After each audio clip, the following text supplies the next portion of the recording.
Hello, Viviana. How are you?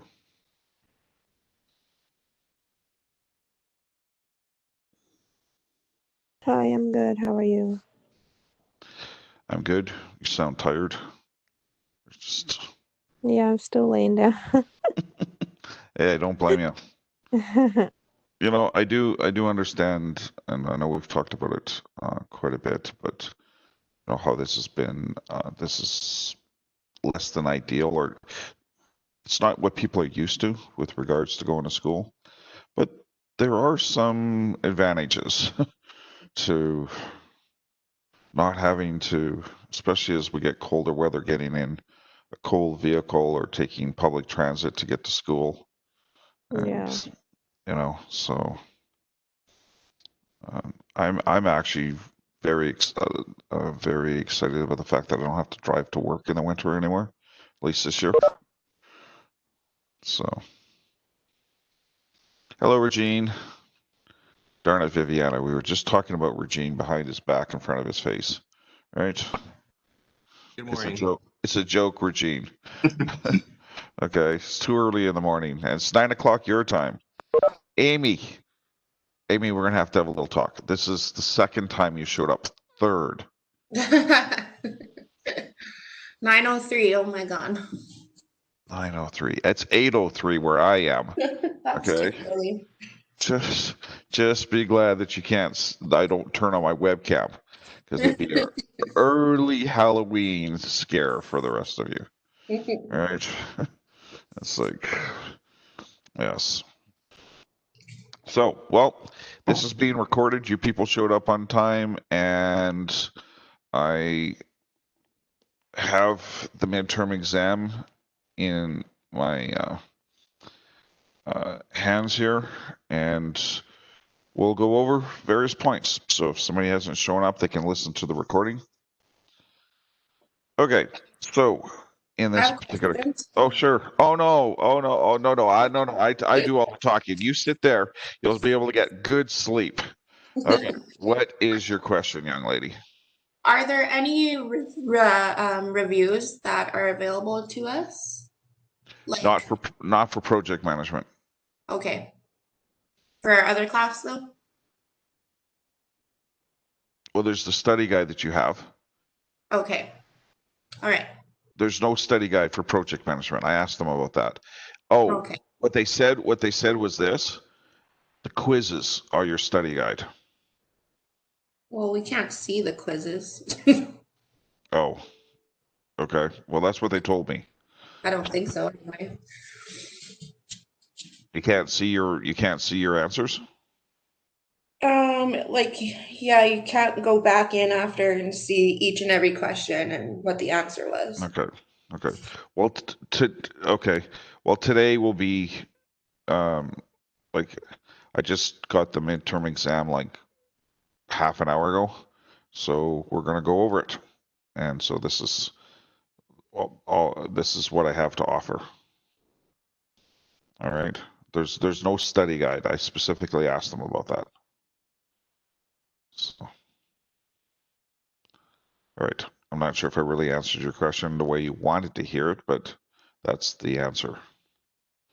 So, in the accounting world, they have the CPA. The uh, CPA stands for, what is it these days? Uh, Certified Public Accountant. Uh, it's the organization that uh, uh, used to be three in the accounting world. We had chartered accountants, management accountants, and public uh, accountants. Now there's one. They merged a few years ago. In this particular case, what is the organization that awards certificates or professional designations that for project managers? The designation is called a uh, PMP, Project Management Professional. Does anybody know what organization is the professional organization for project management? Might have mentioned it way back in early September. But that's why we're having the review, right, people?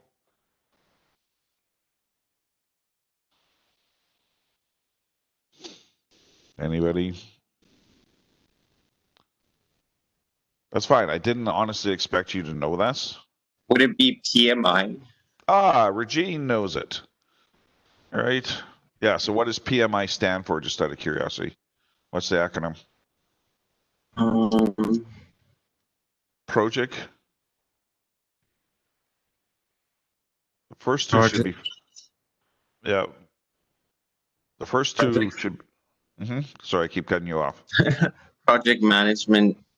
I don't know what that stands for. Institute?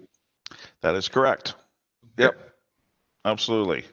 So PMI, or the Project Management Institute, it's a global organization. It's actually a very large organization. If any of you really like project management, you can take and get your project management professional designation. Some people who teach project management are PMPs, because having a degree in project management is pretty rare, even in today's world. So you are correct. Is the PMI similar to like the HR one? Yeah. You have to have a certain amount of years of experience before you can even apply for it? Yes, but hang on a sec. I'll give you a better answer.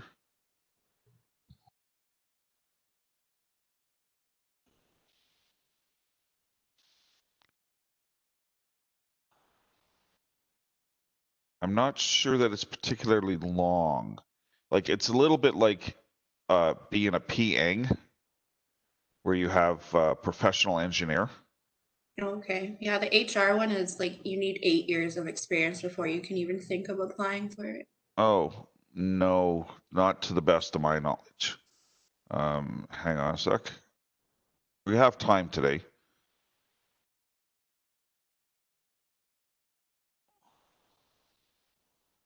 Okay. All right. So yeah, actually there is quite a bit of, it requires 4 years of actually leading and directing projects, 7,500 hours.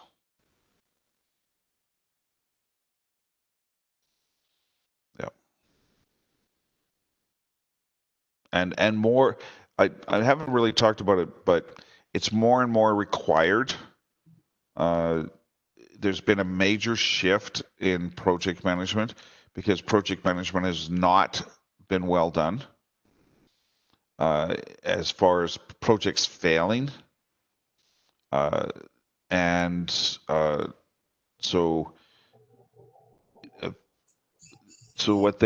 what organizations now require to run a project is they want people with training, at least a course, and ideally become a project management professional, which is a designation, which in my world, and I was just reading that somebody online disagrees with it. Who would dare disagree with me?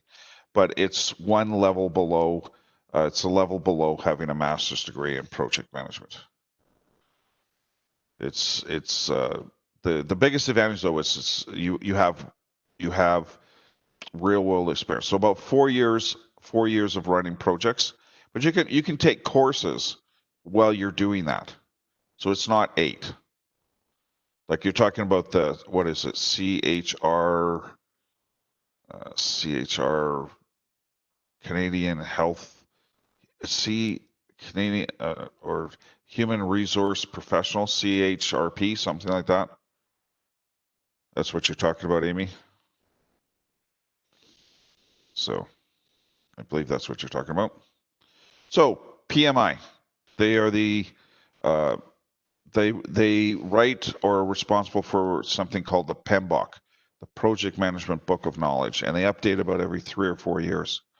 And in their last update, they did a major revision to emphasize much more on agile project management. what are the 4 stages? What are the stages of the project life cycle?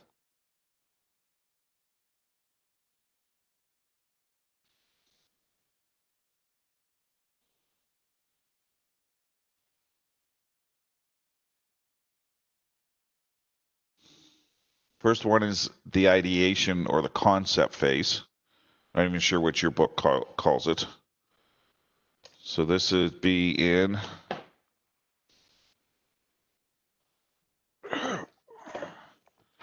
it's early on in the book.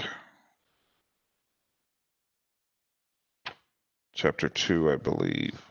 Maybe chapter 1. Would it be like the 4 stages of the project life cycle is initiation, planning, execution, and closure? Yeah, I just couldn't remember what they called the first days. Yeah. So yes, you have the initiation. Like I've seen some books call it different things. Yeah. Yes, and then you have the planning, the executing, and the closing. So It's, where? Oh, uh-huh. it's called defining in our book for the first stage. Okay. All right.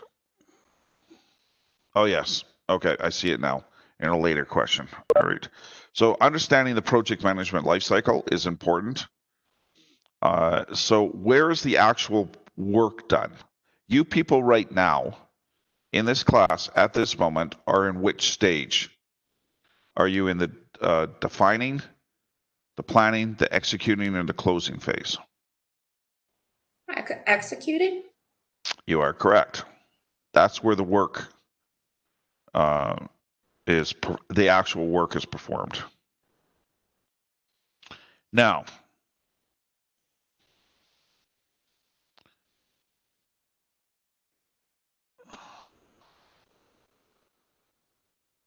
what does a project manager do? Just give me some of the major things that a project manager would be responsible for.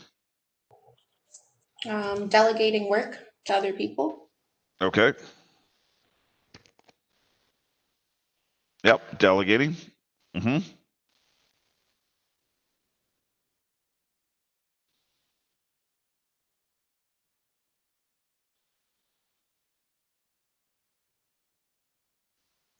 What They're about, responsible. They're responsible ultimately for performance.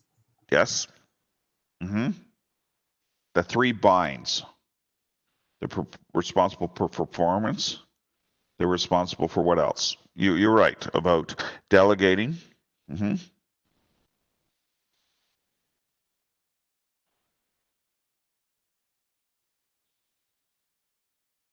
Are they responsible for budgets?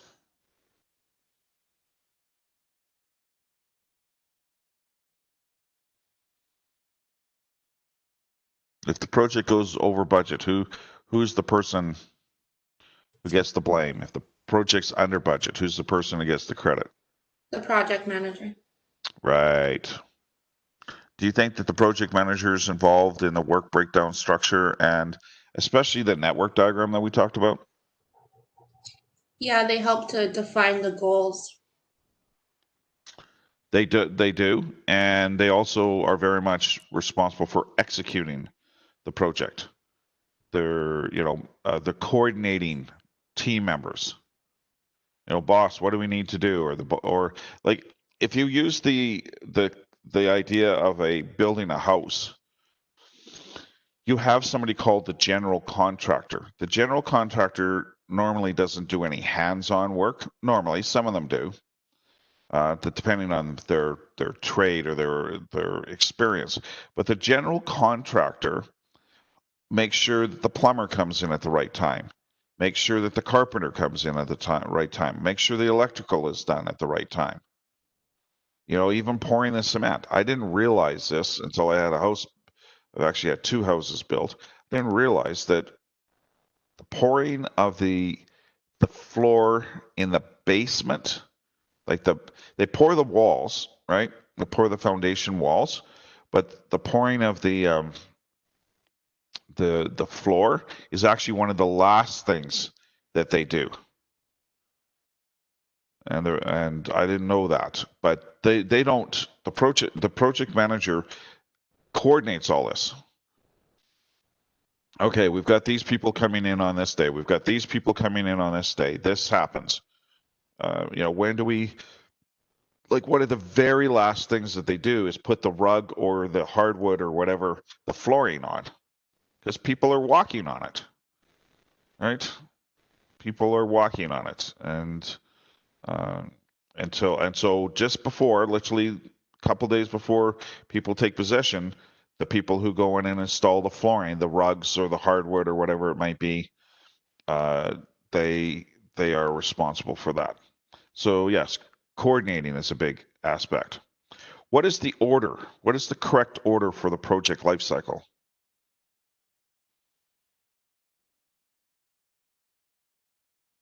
Just to make sure that we're clear.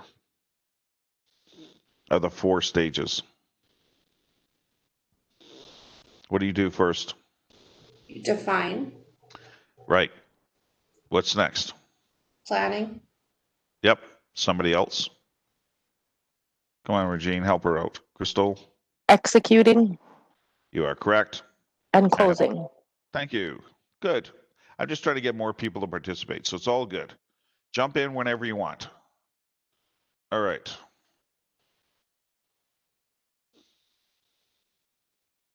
All right.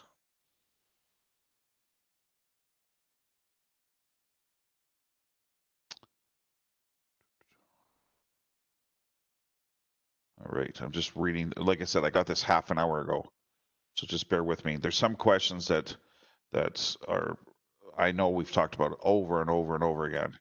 So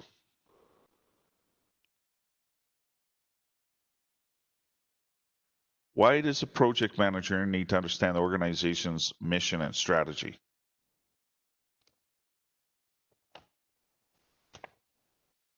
We talked about what they are.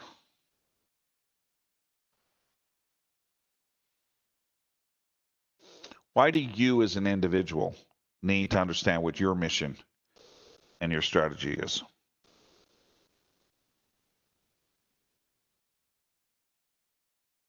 Does anybody know? It helps make the goal more attainable if you understand why you're doing something. It helps you process it. Okay. Yep. Anybody want to add to that? So project managers need to understand their organization strategy so they can be effective project advocates aligned with the firm's mission. Okay. Yep. And yes, they need to be advocates, but they also need to, and you people have done this. You need to understand so you can make adjustments. When you decided to go to school, that was a major decision in your life at your young age. It was and it required some changes, perhaps. It required changes to your work situation, maybe. You needed to maybe go from a full-time position to less than full-time.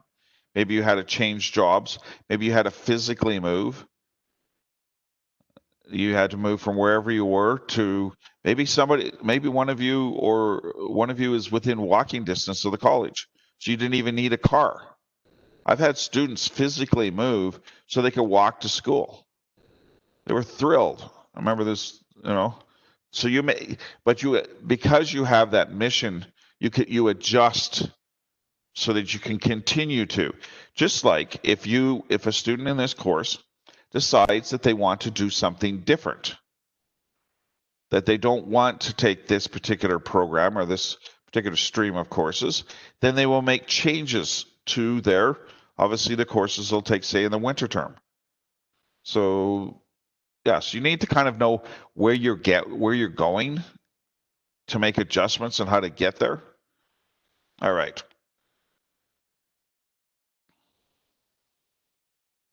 Now,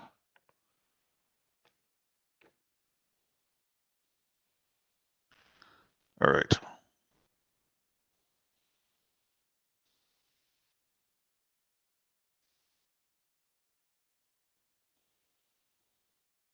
When we have the weighted scoring models, what do we have? What does it take? Like, how is that set up on that film prioritization?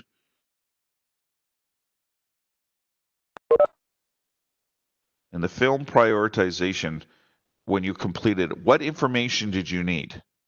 Did you need some weights? Like, try to start off with the easy one.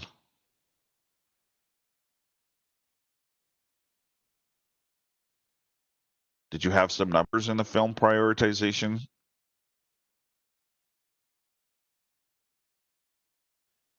Assignment that you did? Yes? No?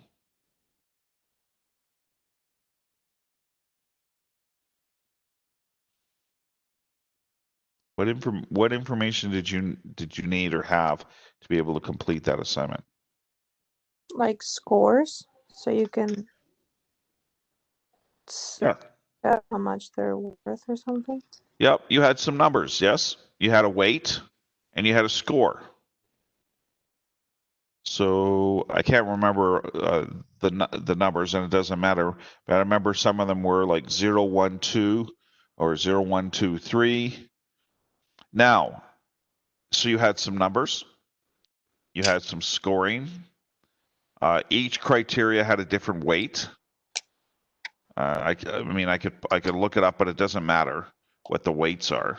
But not everything was the same, and so Project A has a score of 71. Project B has a score of 87. Which one's better?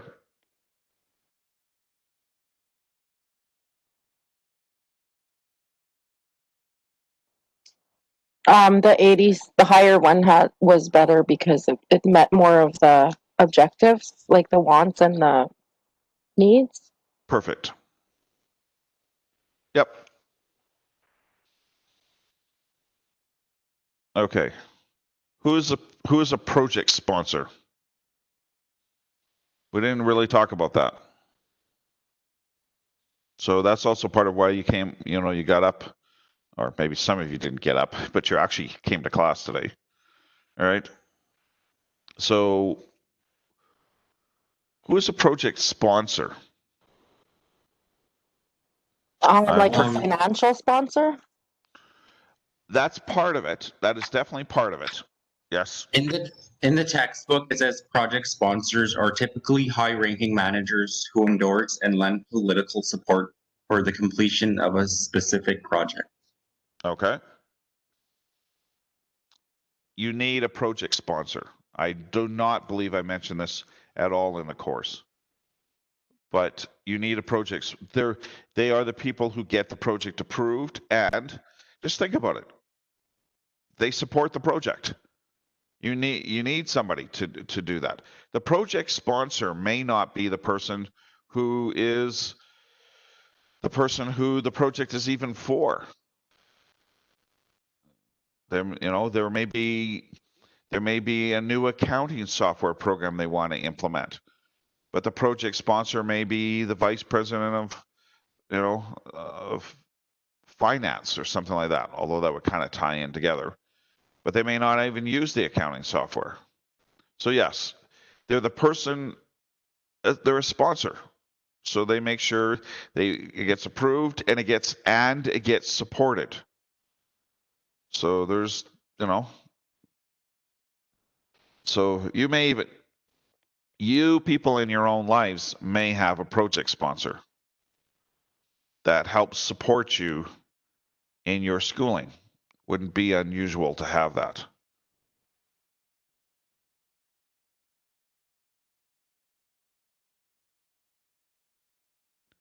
All right. Next.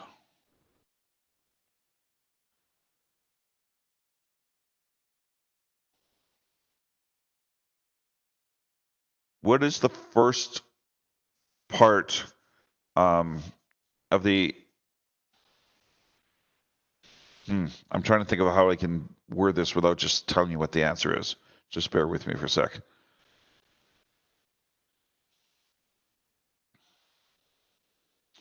In this course, in chapter number 2, when we did the film prioritization, what would be another way of calling that film prioritization? Where I think there was 7 films or something like that. What would be another way of, what were we trying to do? We were trying to do project what? Trying to be a bit. Would it be We were trying to select. Sorry, Regine. This is going to happen. By the way, this is going to happen all the time. Okay, the fact that we're actually letting Regine speak today should be an honor. I'm kidding, Regine. Okay, it's a joke. I'm trying to lighten up the mood a little bit. They said that one of the things, and you've seen it many times, people are going to wind up talking over each other because you can't see the person. You know, I can't see that. I can't see you people. It's going to happen all the time. So we'll just have some fun with it. Okay. So what do you call that? When we did the film prioritization, the weighted model, or when we did net present value and stuff like that, what were we trying to do?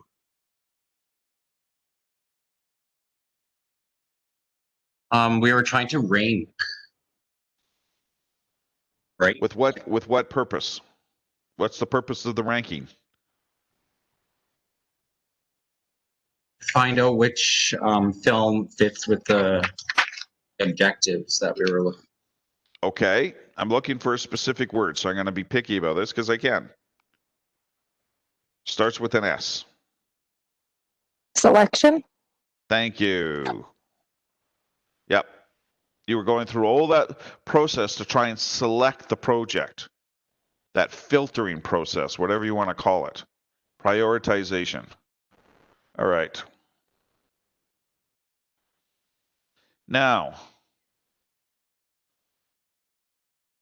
next. We didn't talk about the phase gate approach. What are the 3 outcomes that emanate from each one of the gates? This is why we're doing the review. In fact, I remember saying, don't spend a lot of time on that. We didn't talk about. So the phase gate approach, there's 3 possible outcomes. So we're going to do, all right, here's a suggestion. The other day, at least one of you, I believe it was Amy. So we're going to phase gate model. So I'm looking at the index, and it's on page 40 of my textbook. I found it. Okay, what are they? The 3 possible outcomes are go, eat, kill, cancel, or recycle, revise, and resubmit. Okay. Yes, proceed, kill, or cancel, and recycle. Okay. So I'm trying to be as helpful as I can here. So even if I didn't attend today's class, I should be able to find the answer fairly quickly. Amy had a very good point the other day when I'm pretty sure it was you, Amy, that you said that, if I come across something, I look at the index, and I mention this because I've talked to publishers. I do work for publishers, and they say that there's a lot of students these days who don't even know there's an index at the back of the book. I remember this one guy, he told me the story twice about his daughter. All right, his daughter's, just didn't even know there was an index at the back of the book. So there would be a question, you say, I didn't even study that. I don't remember David mentioning that. I'm not going to cover every single question. It's like, okay, so how do I quickly find the answer? Amy had a very good suggestion, and I know a lot of you already know this, but I'm just concerned that maybe one person is sort of, yeah, I don't want to find out a week from now, I should have used the index. So I looked for phase gate. It said page 40. I quickly looked at it. It gives me the exact wording. Because, one of the things, like even earlier, it's like I could not remember what this book called The first stage. All right, I've seen it being the concept stage. This book calls it defining. I had one book that had 13 stages to it. I know the second phase is called planning, and then execution, and either termination or closeout.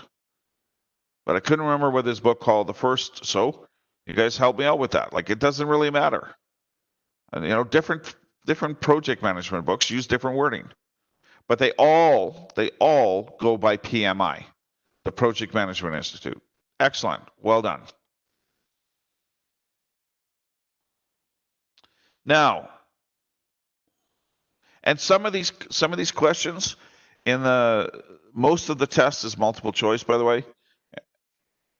There are a few short answers, but some of them should be fairly obvious. So I'm gonna, and like I said, I only got these. I got this now an hour ago, half an hour before class started. So I sent them an email again yesterday. I need them before class tomorrow, because otherwise it's like, I don't know what we're doing. I don't know. Nobody gave me any criteria. It's like how many questions there are or what types of questions. All right. Which is the first step in defining a project?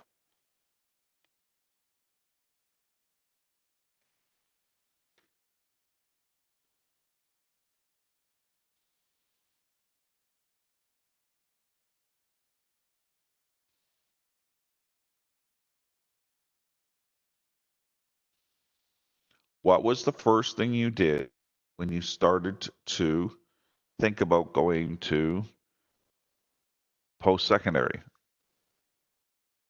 What was the first thing you had to do? Is it an objective?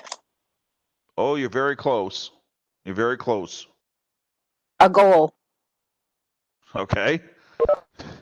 It's one of the 3 binds.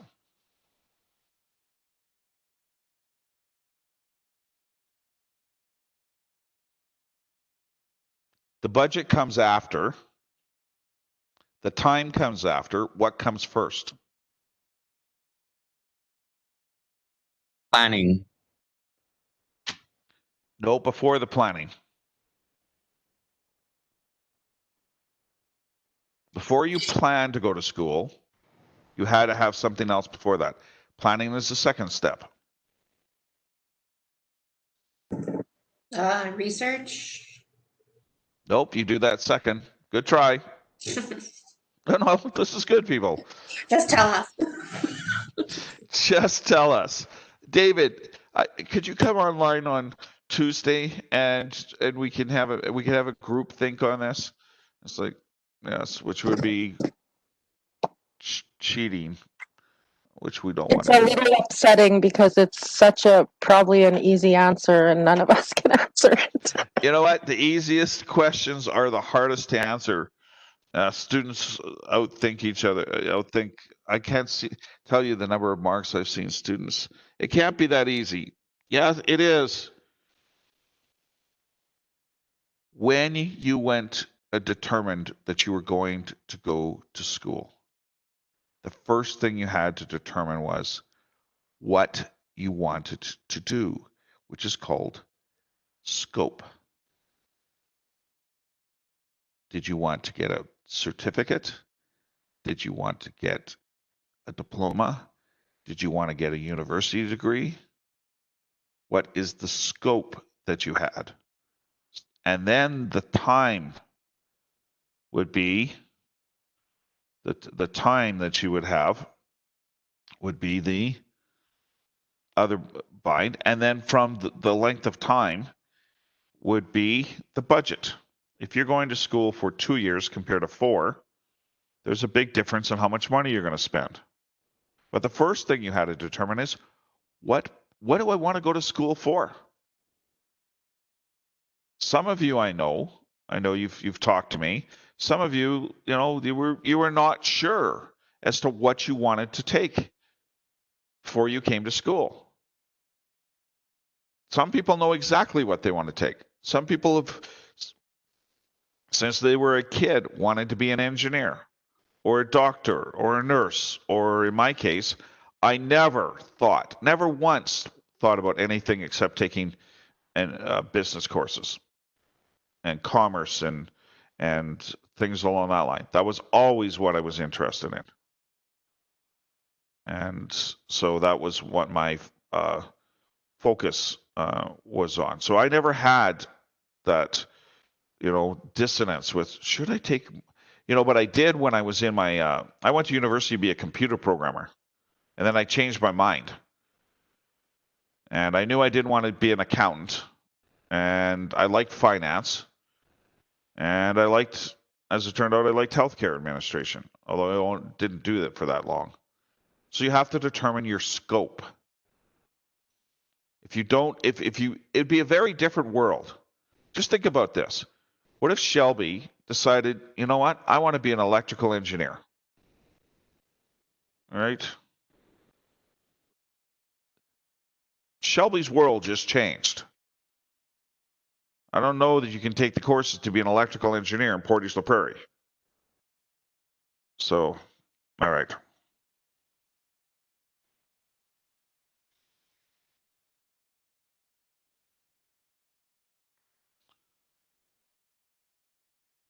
So the first step is scope. If you want to build a house within 6 months for $200,000, I'll give you a choice here. You want to build a house for $200,000 within 6 months. Is that a deliverable, a milestone, or an objective?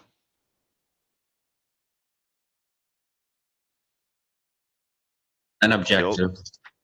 That is correct, Regine. Yes. What would be a deliverable?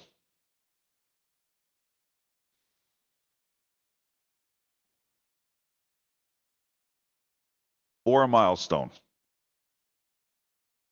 Since we're talking about this. So you've told us what an objective is. What's a milestone, and what's the difference between a milestone and a deliverable?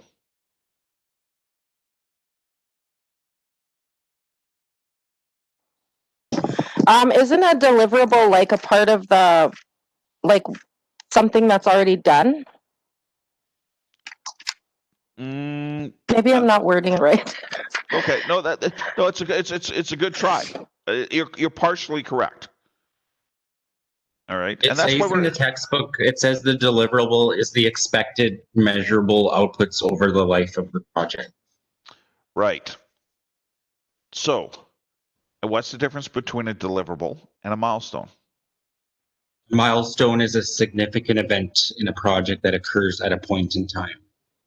Like next week, your midterm exam is a milestone. Yes? When you complete this course, you have a milestone.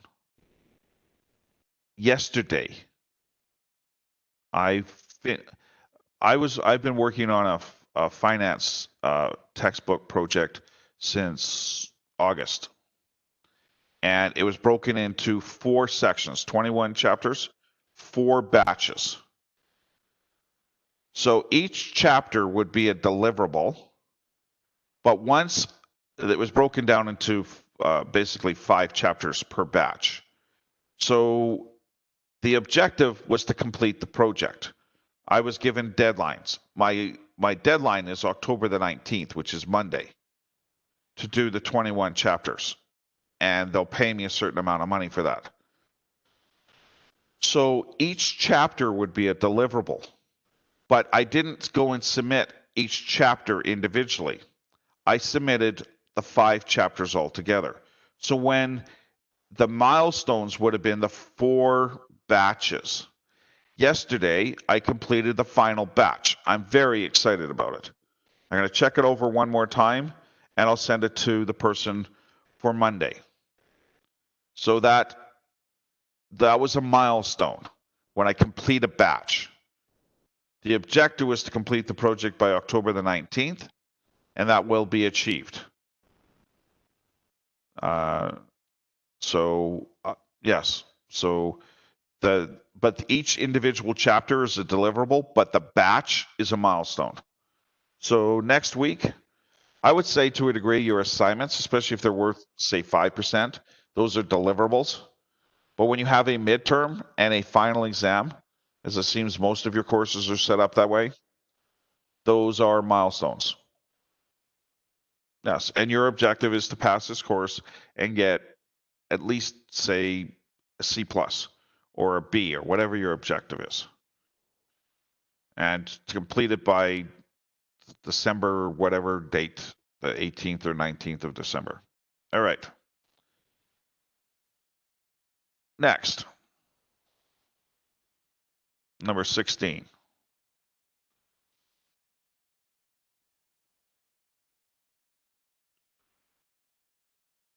What do we use to do project trade-offs? And when we're talking about trade-offs, we're talking about the three binds: time, cost, and I know your book uses the word performance, but performance and scope you can view as interchangeable. What do we use for those project trade-offs?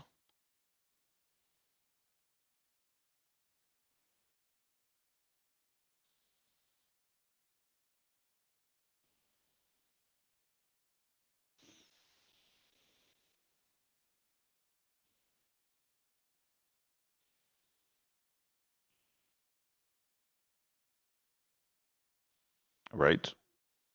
This one I'll give you because you've done a good job of participating. The trade-off technique that we use is called a project priority matrix. We didn't really talk about that in class, if at all. Project priority matrix. It tells you what your priorities are. So it helps you to make the trade-offs between time, cost, and performance.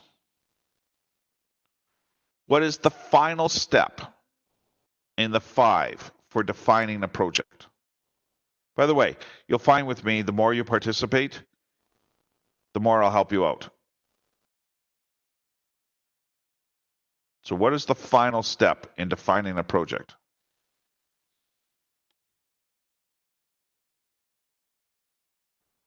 Would it be acceptance criteria?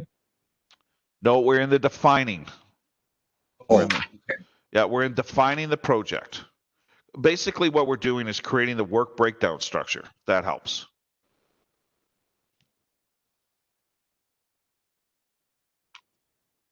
I'll give you some hints here. Now, so I'll give you 3 or 4 to choose from.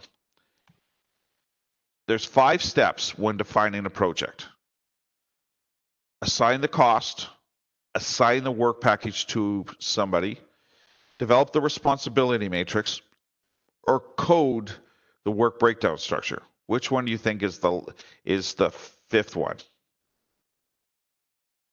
Last step.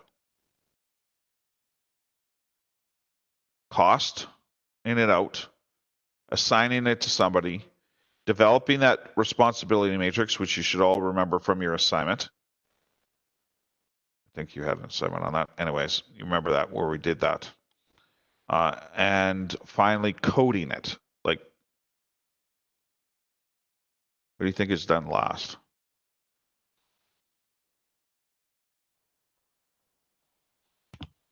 I think coding it is done last. You Yeah, are they present it. thinking correctly. All right. All right. How would you describe scope creep?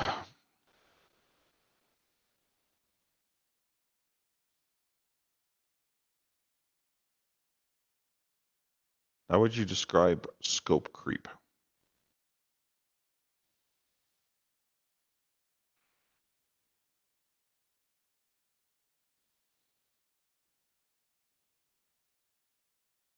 What is it? It says in the textbook, when it's a tendency for the project scope to expand over time.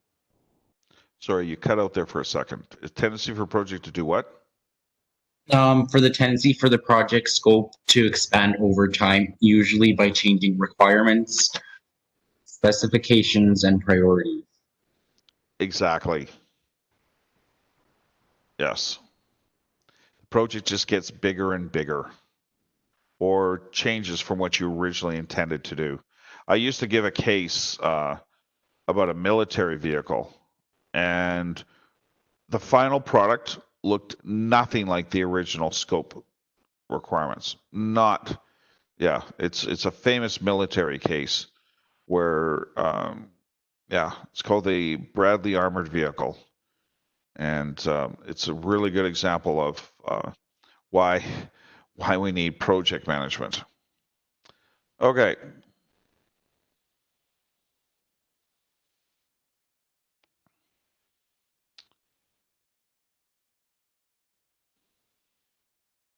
Why do we need a communication plan?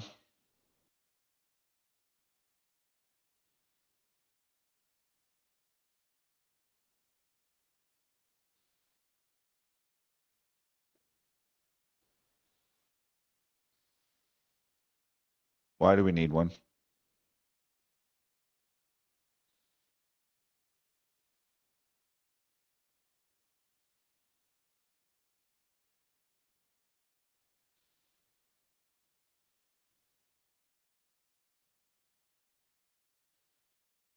So everyone knows what they're responsible for.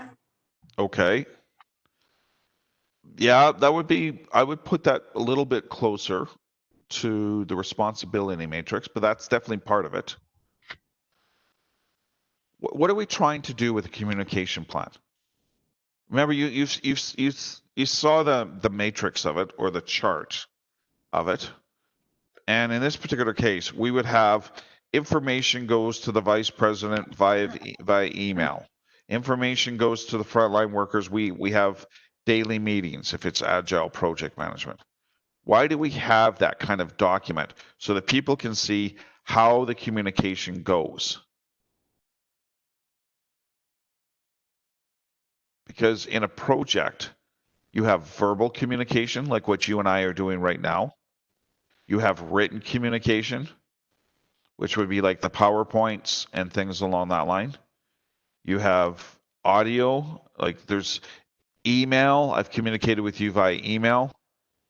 And obviously, next week when you write this test, it's going to be written. It's going to be in front of this.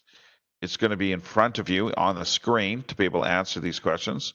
But it allows you to control the flow of information. Is what I'm looking for. So that was, you're absolutely right. And that control of information will help with understanding who's responsible for what, how they get communicated with, how often they get communicated. So do you send them an email? How often do you send them an email? Or do you give them a written report? There will be times where in today's world, they still want a written report. It still is printed. It'd be like a hard copy of something. And so like even getting this like the midterm exam, I have it I thought, it's going to be much easier for me to go through this if I print it out. I have it printed in front of me. So it's easier for me to do that as opposed to going back and forth on my screen here. Because I want to interact with you people. All right. So it has to do with the control of information. Question, what do we call a significant event? I just mentioned it a moment ago. What do we call a significant deliverable? Milestone. Thank you. All right. Next. So some of these questions you should be able to answer fairly quickly, hopefully. What is the consequence of scope creep?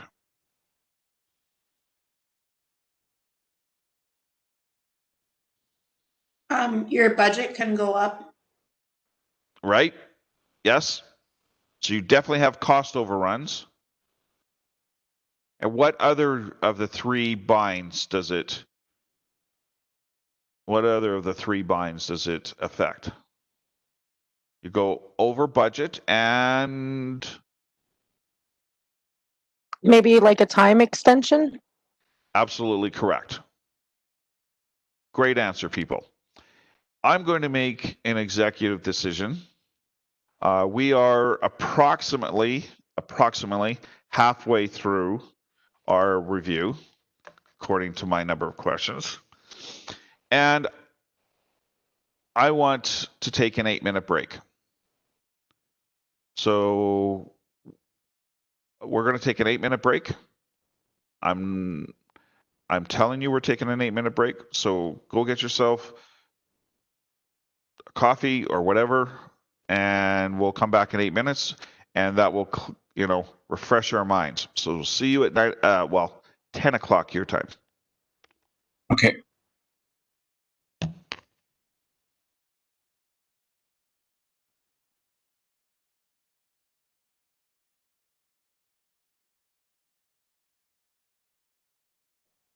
Oh, I have returned. Has anybody seen Mary Lou last couple days? She I usually know attends. she hasn't been feeling great, so. Oh, okay. But she was in class yesterday for our classes, so. Okay. I hope she's feeling better. I hope all of you are feeling well. All right. So we will continue on. When you are looking to do when you're looking to, say, go on a camping trip for the weekend, and we will assume for a moment that you have done these types of things before, but you've never, say, gone to this particular place. So you plan to do a camping trip for the weekend, and you're trying to come up with an estimate. What would be probably the first point in developing a cost estimate is if you want to, say, go to Riding Mountain National Park for the weekend. And you've done it before, is a hint.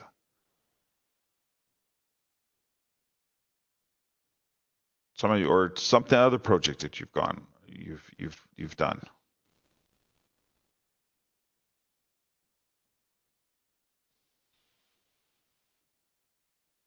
people do this all the time. If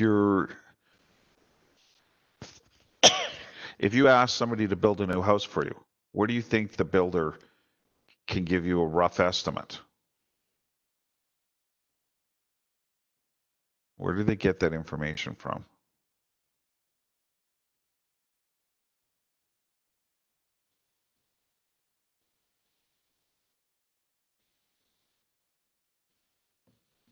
Well, don't they get like quotes for each part of the project? They can. You're talking about building it up from the work packages. But even before then, if I asked you if you wanted to, how much would it cost for you to go outside of the shopping that you're going to do, but how much would it cost for you to go and spend a night or the weekend in Winnipeg? Where do you get that information? And you've done it before. Like an estimate from past experiences? Yes, that's exactly what I'm looking for. Yes. Even though each time you go into Winnipeg, it'll be different. Perhaps you stay at a different place or a different hotel. I mean, when I've taken trips, my favorite place to go to is Vegas. And I have a pretty good idea how much it's going to cost me to go on a trip to Vegas. And obviously it can vary depending on where you're staying, etc. But yes, it's you use your past experience. So if you've gone into Winnipeg a number of times in your life, which I imagine a lot of you have, and you've stayed overnight, or even just what it costs to go into Winnipeg, go shopping at Polo Park Mall, and then come home. You have a pretty good idea what even the transportation costs are. So, all right. where is where do we use bottom up estimating? I'm not going to give you a specific question, but on what page? You know you're going to get bottom up and top down. What page is that matrix on? Somebody help us out. Would it be on the work breakdown structure? I'm looking for the specific page in the book. Right? We had a specific page in the book. What page has bottom up and top down? What chapter is it in? I'll give you a hint. That's chapter 5, and Yep. it talks about it on page 135, I think, and 130. Okay. It might be different in your ebook. Might be different in your ebook. So it's table 5.1. In my paper book, it's on page 140.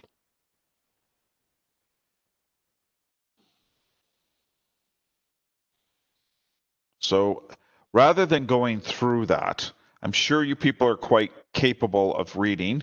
Oh, top-down estimates are good for strategic decision making, high uncertainty, internal small projects.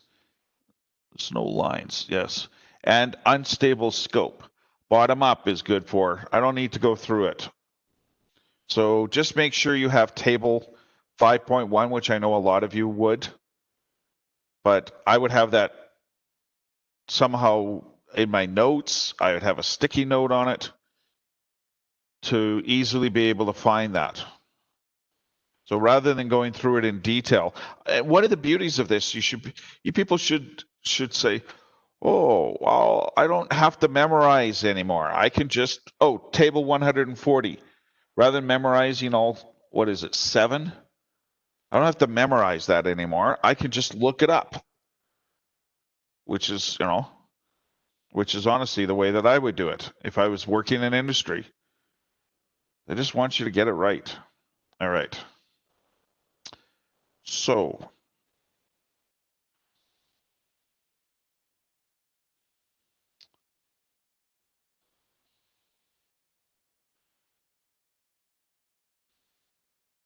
now, I did not mention this, so let's make sure. What is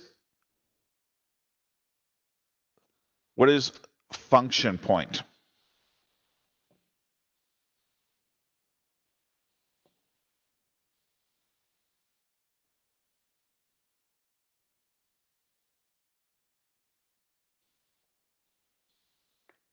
Amy and class. What is function point? By the way, page 143 is another very valuable page. It says your function points are major parameters such as number of inputs, number of outputs, Yep. stuff like that. And what industry is it normally used in? The software? Right. Exactly. And how did you find that, Regine? I found that using the index at the back of the book. And You know what? I know it sounds, some of you might say, well, why is he going over that? Because look how quickly we found the answer. Look how quickly we found the answer without having to memorize it. Even if never heard of that before. I'm sure that's the first time I ever mentioned function point in the class. So I can go to the point, I can get a very specific page. It tells me what page it's on, and I get the correct answer. It's used in the software industry for major parameters such as blah, blah, blah. Done. What's that, 20, 30 seconds? I swear I use that for every single quiz from last year and this year, and it's helped me so much. Yep. Yes. And you know what? When you work in industry, the ability to find the information, I've never personally believed that memorizing has educational value. And in today's world, with the mountain of information that we have, finding the information and and finding the information and being correct or accurate on it. So if some of you are sitting there and saying, oh, I would have done that anyways, then great. I'm not going to mention it again, or try not to mention it again. But yes, Amy has, obviously you must like it, Amy, because it's worked well for you and you can plan to continue. Regine has had some, looked it up. And I know it sounds like a really basic thing, but if I'm preparing for the test, I'm actually looking forward to the test compared to the way it was, say, a year ago, in the fact that, oh, I've got to memorize this. I don't know, like if some of your courses allow you reference sheets or not. I'm actually looking forward to this way of doing it. In the fact that I don't have to memorize table 5.1. I don't have to memorize function point. If I don't even know what function point is, I can find the answer in like 20 or 30 seconds. I like that. So some of the information you should know fairly quickly, because if you have to look up, there are about 50, how many multiple choice questions? There's 45 multiple choice questions, plus 4 short answer questions. So in this particular case, you've got 2 hours. That doesn't give you a lot of time to be looking up every single question. So it gives you, say, about a minute to minute and a half, somewhere in that range. 45 multiple choice questions plus 4 short answer questions. So we'll say about a minute and a half per question. So whatever works well for you to A, find the answer quickly, and B, get the right answer. Are those 2 objectives that you would have? Find the answer quickly, and B, make sure I get it right. And yeah, and using the index at the back. And I know maybe all 5 of you who are here in class right now know how to do this. But I think that especially because normally you don't have an open book test, right? Is that correct? Like last year at this time, it was closed book. So things have changed. You may not be used to this. All right.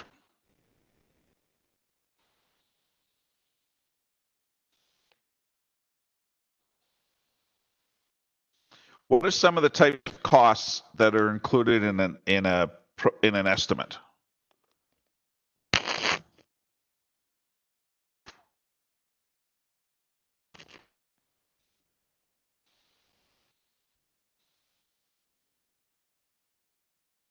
What types of costs are included in your project estimate?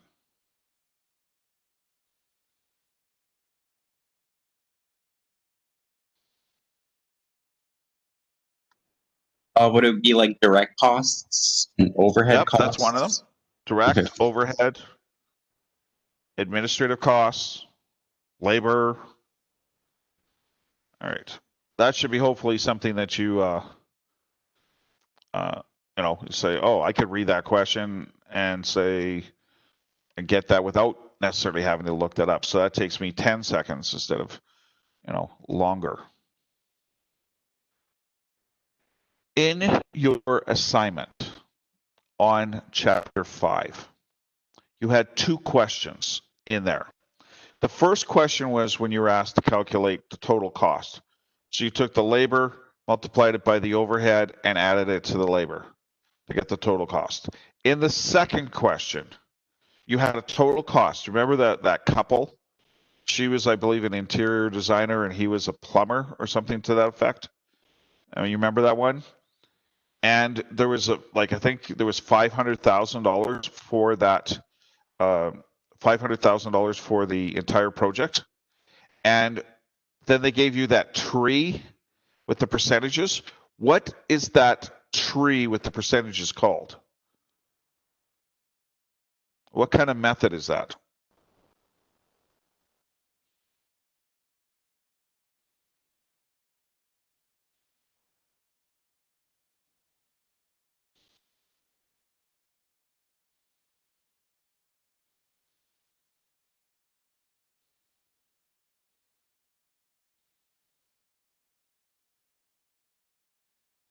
Starts with an A.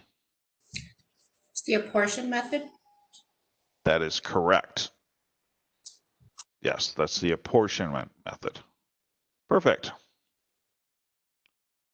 All right. Are you finding today's, now that we've been going at this for about an hour, are you finding today's review helpful?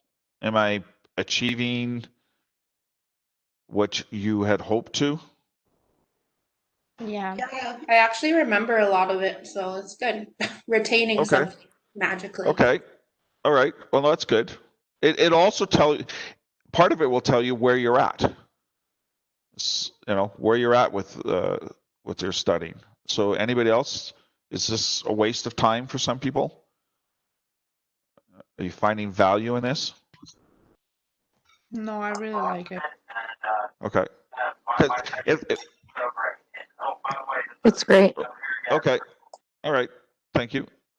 Anything, by the way, remember, I keep emphasizing we are in this together. All right. This is something we're here to work on together. And if there's something else I can do, then I will do my best to try and accommodate that within the limitations that I have. So we're doing what I call a focused review. All right. And some instructors are less focused than others, and some instructors just say, you're responsible for everything. What do we have? 5 chapters? 150 to 200 pages of information to remember? Are you kidding me? That's all right. And the goal is to get the right answer and obviously to do it quickly. All right. And again, I'm not going to go through every single point. Some of them, like that top down, bottom up table, that might answer 2 or 3 questions on your exam. All right. So I don't think I need to go through every single time. Oh, use this for bottom up. Oh, use this for top down. Honestly, 5 minutes after the class today, you don't even need to remember. You just need to look at that table. All right.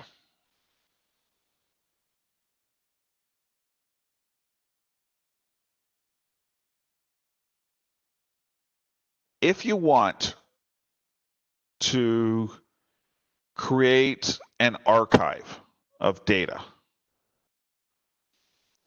from past projects. So for example, I'm going to use again the builder example. Builders, they construct houses. And in this particular case, they have different types of houses. They have different floor plans. So let's say that we have the, Portage La Prairie plan, the Brandon plan, the Wawanesa plan. So they would have information the last time they built that house with that floor plan cost them money. And so what they would, and took them a certain length of time.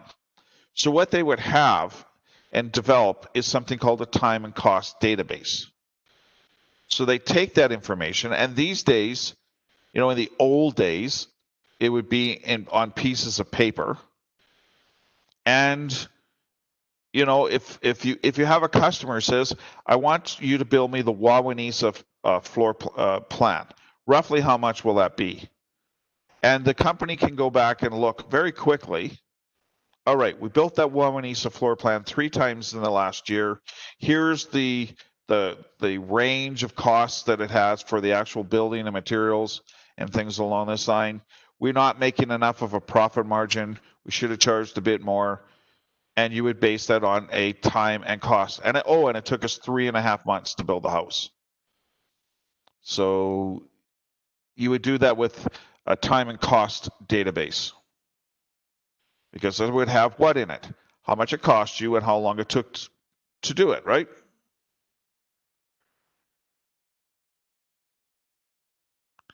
Now,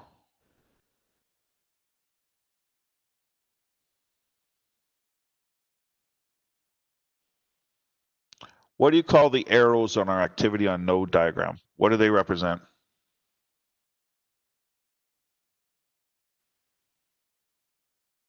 Activities. Right? And it's more than that. It connects what two things? When you think about it, drawing it on the screen, A goes to B, that line. It shows you that that's an activity, and what else does it tell you? Starts with a D. The direction. Close. Your direction is always left to right. You're very close. I'll ask you this way. Okay, just picture this in your mind. Activity A is a node. There's a line that goes to the right. And then B.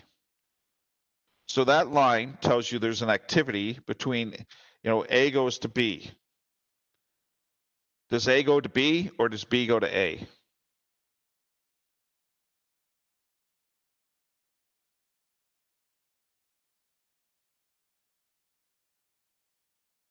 No, it's hard for you maybe to picture this. Is A dependent on B or is B dependent on A if B is to the right of A?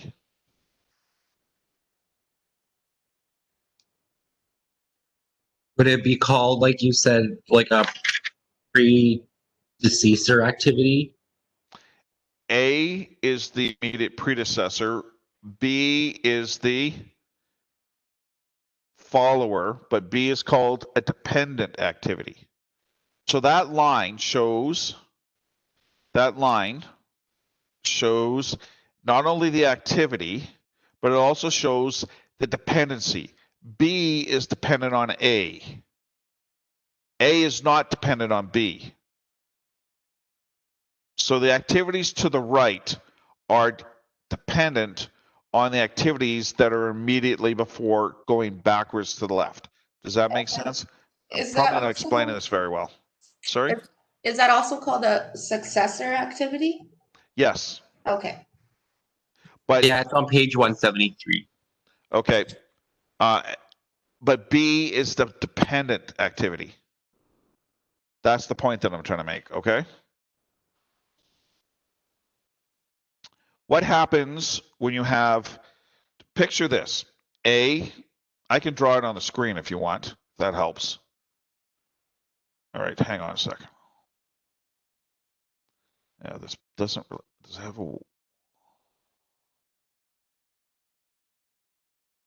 okay. Hang on a second. Okay, no. This doesn't have a whiteboard, or hang on. Okay, let me try and describe this to you. I can draw it for you. All right, so use your imagination here. You have A, all right? We have A. Then we have B, C, and D. And we go from A to B, A to C, A to D. What do we call that? When it splits out like that or expands, we have a specific word that we use. Burst activity? That is correct. All right. Now,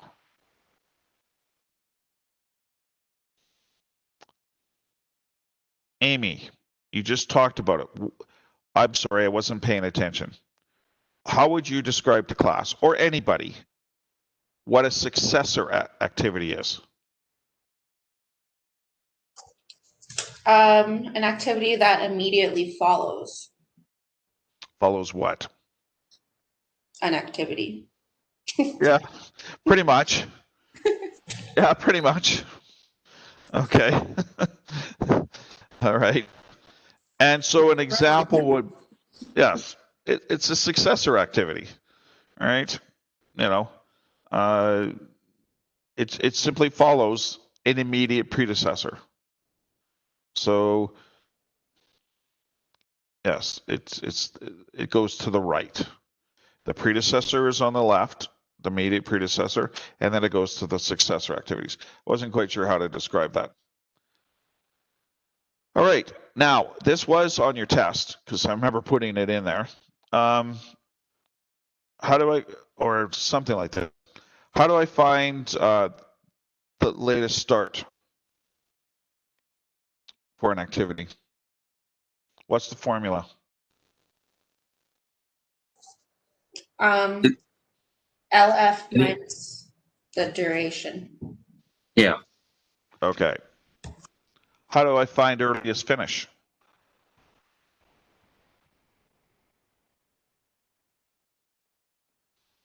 How do I find earliest finish?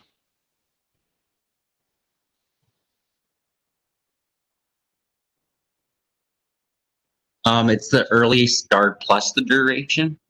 That is correct. The forward pass, you take the earliest start, add the duration to get the earliest finish. On the backward pass, you take the latest start, subtract the duration to get the latest start. So backward pass, latest finish, minus duration to get latest start. Good. All right. When you create, and I know we talked about this the other day, when you create your network diagram, where do you get the information? Where does it come from? We talked about this. The work breakdown structure. Yes, that is correct. All right.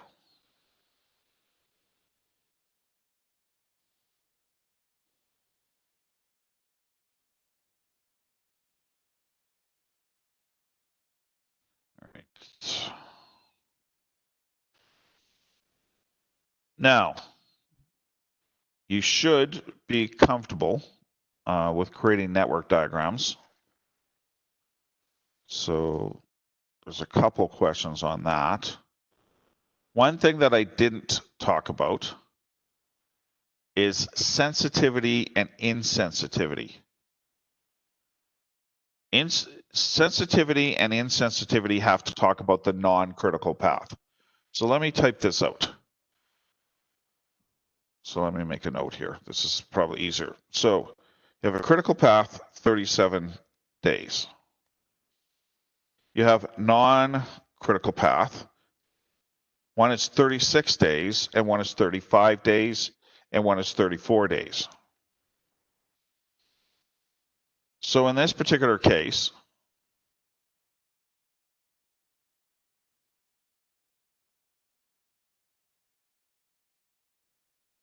this would be fairly sensitive. And what they mean by that is if there's delays on the non-critical path, they will delay the entire project. And they're fairly close to the 37 days. All that path 36 has to be late is 2 days, and now your project will be 38 days late. So there's 3 of them. They're almost critical or nearly critical. But if I have a critical path, I'll use different numbers. Critical path is 51. Non-critical path, 42, 25. All right.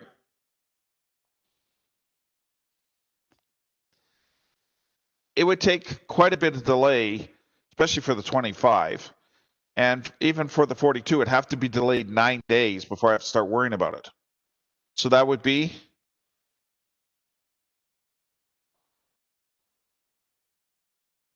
insensitive.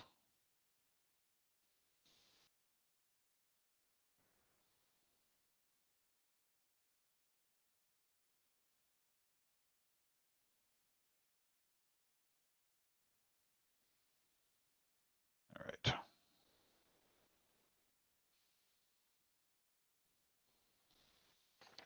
We're getting close to being done, people. So, like I said, I'm not going to go over every single question either. That would be not allowed. But I'm giving you a pretty strong hints on some of this. Are we having workplace health and safety at 11 today? Yes. Okay. Yep. All right.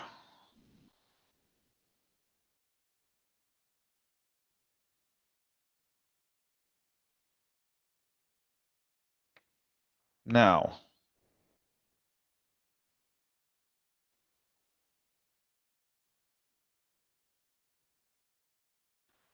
the risk. And it looks like who's ever created this, I just realized this, it looks like whoever created this kind of went in chapter order. like just looking at the questions, because now we're moving into risk, which is chapter number 6. Well, that's good. Okay, so that's a little hint for you. I just realized that when I'm looking at this, it's like, oh, this is kind of going in the order that we took it in the course. So, you know, question 1's not from, at least to the best of my knowledge, chapter 6. So anyways, at least the way it's laid out here. Okay, now with the multiple choice questions, by the way, with the multiple choice, I'm not sure. They might scrabble the order. So somebody's 39 will be different than somebody else's 39. But I'm not sure what they're going to do with that. Honestly, they're still talking about it. Right? It makes it a mess to mark, even though it's computer marked, because your number 39 is not the same. And right on the front cover, when you see it on Tuesday, it says very clearly, all right, that you're doing this on your own, that you're not communicating with anybody else, that you're not sending text messages or saying, oh, by the way, the answer to 39 is this. Okay? Because if we find out somehow that there will be, and I'll tell you exactly how we'll find out. You say, you'll never know. I'll tell you exactly how we will find out. I can tell whether somebody cheated on a multiple choice test. I had this one time. There was 2 students sitting in the corner. I was kind of watching them. And, you know, I had other things to do. I was kind of watching them, but every time and they're all crammed together. So it's like, I was looking in the corner, I think they're cheating. When I got their Scantron, their answers, of course, all the right answers were the same, but every single wrong answer was the same wrong answer. They cheated. So it's not the right answers you got. If I had 2 students and they got 7 wrong, they both get 7 wrong, 36 out of 40, or sorry, 33 out of 40. But I would look at the wrong answers, and if every wrong answer was identical on both of them, those 2 students cheated. So I'll put in my little plug about cheating. People, you should be able to pass this test without cheating. It's an open book, open note test. Do you really want to get charged with cheating on an open book, open note test? Really? I don't think any of us have ever cheated, and I don't know of anyone ever helping each other like that ever. Well, And by the way, I feel like I'm ready. please, I'm already cheating with my book and my notes. So you know what? You're not. We expect that. No. Sorry. Let me back up a step. I'm not accusing anybody in this class of doing that. I don't know you people. I'm not going to say, I'm not trying to point fingers, but I have a responsibility to tell you that what that is. And I understand. It's like probably, I don't know what percentage of the population doesn't steal. Okay? It's pretty high. Theoretically, we don't have to lock our doors. If nobody stole, we'd never need locks. Unfortunately, we do. The point that I'm trying to make is I don't think any of you will. I truly believe that. But I have a responsibility to say it once. I said my piece. I want to, I didn't know I couldn't send a text message. Well, now you do.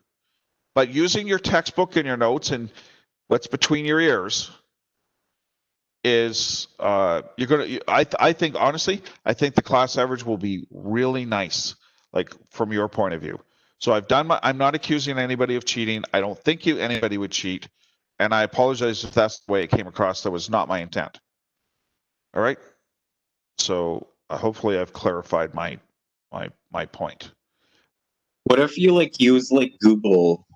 That be considered cheating and not your textbook and your notes? Okay.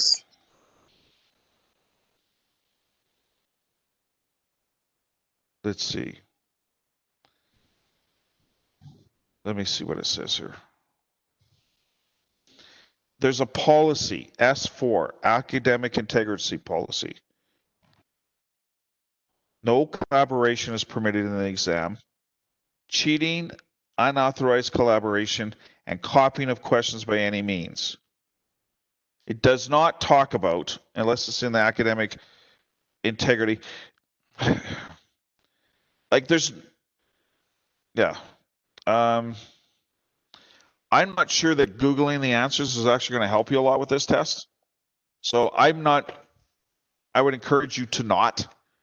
I think that most of the time doing what we were just talking about you're going to get a really, honestly, I think you should get, I don't know what you think of a really high mark is, but I think with even a moderate amount of effort, you'll get at least 70% but I honestly expect the class average to probably be over 80% on this test. If somebody's put in, some half decent amount of effort and knows how to, look up the index and is fairly proficient and effective that way. I know some of you said, oh, a lot of this, I don't even have to look it up in the index.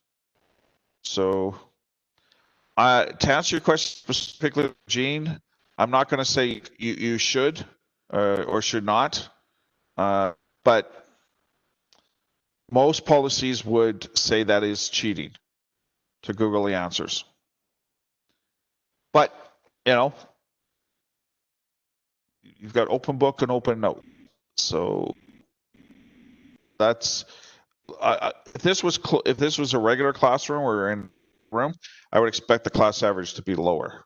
So you're probably going to gain, quite a bit. So I'm going to say no, but I'm going to refer you to the school policy S4, academic integrity policy, for the sense of, I'll say no for this.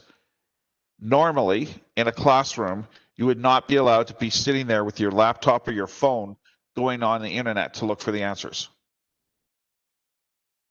So that's what I'll go with. All right?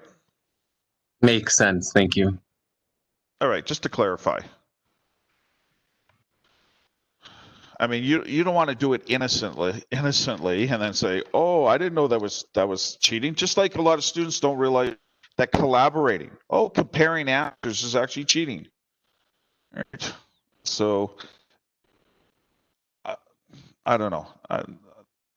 I think that yes, and I don't think that anybody's going to. I don't think that anybody will. And the way that we do it. Sorry, go ahead. Would you be able to give us more information on the short answers? Like, are they fairly I'm getting there. hard questions? Okay. I'm getting there. Yes. Okay. I'm there. Yeah, we're almost there. Right. So just sorry, I apologize if I went off. Well, at some point I was going to address that issue, but let me just. All right. The color-coded zones in the risk matrix. What is that? What are they for? The color-coded zones in chapter 6.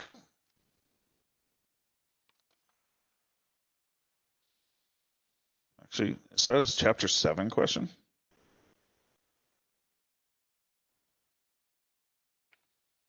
Chapter 7 is. Hang on a sec.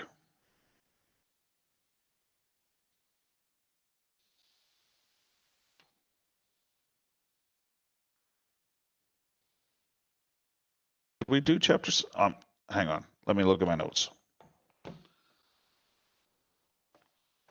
Hang on.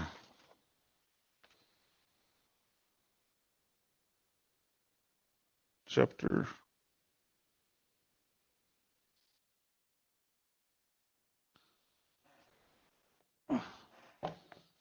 Just bear with me. Said I only got this just before class, so I'm just kind of going through it as you can tell.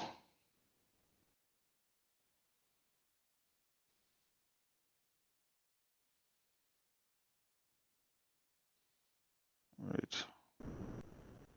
It's got to be from chapter 6, but it looks like a chapter 7 question. So chapter 7 will be on the. No. Okay. I'm talking out loud. Just let me check. All right. No, that I just checked. Your test is only up to chapter 6. It says that very clearly. We did not do chapter 7. So I'm just going through, but this looks, it's possible. It's possible that this question should be taken out. I'm sort of talking out loud, so just bear with me for a second. If it's a Chapter 7 question, this is a draft that they gave me, but a draft as of this morning. So it says very clearly, there's no doubt in my mind that Chapter 7 is not. I'm just trying to find it. And of course, it's not in the index, which would help. Why is that? Hang on.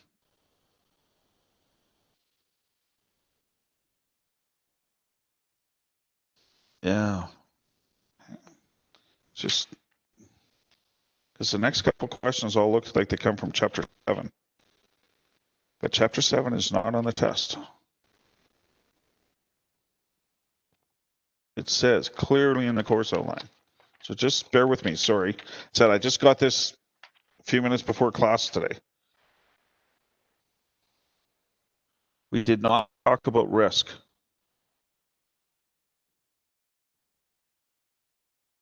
Yeah. All right. I'm glad that came up.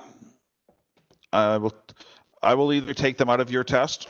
There's 3 questions on risk. Risk is Chapter 7.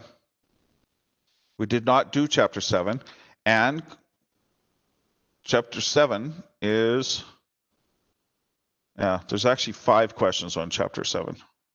I just noticed this. There's 3 or 4 questions anyways. Risk, that's Chapter 7. It's not Chapter 6. And the course outline says Chapter 6. I checked the course outline. Got it right in front of me. So I will take those questions out, or I'll tell my colleagues those need to be removed. So, let's move on to the short answer questions. You will not get questions from Chapter 7. No, Chapter 7. It says in the course outline, crystal clear. Am I wrong, people? Like, it says. Yeah. Chapters 1, 2, 4, 5, and 6. Am I wrong, people? Tell me if I'm wrong. No, I was gonna ask you too. Like, we didn't even work on chapter 3, so that's good. Chapter 3 is not part of the course. Okay. Whoever designed the course, Chapter 3 is not in there. And it says on October the 26th, we're supposed to deal with Chapter 7. Final exam, 7, 8, 9, 13, and 14. That's what it says. So it is possible that whoever did it made a mistake. So no Chapter 7 for you people. If the other sections have Chapter 7, I'll take yours out. No Chapter 7. It's way too late in the game to say, oh, by the way, class, there's another chapter on the midterm exam. If I was a student, I'd be furious with the instructor. That's not fair. And it's not fair to anybody. Okay. Now,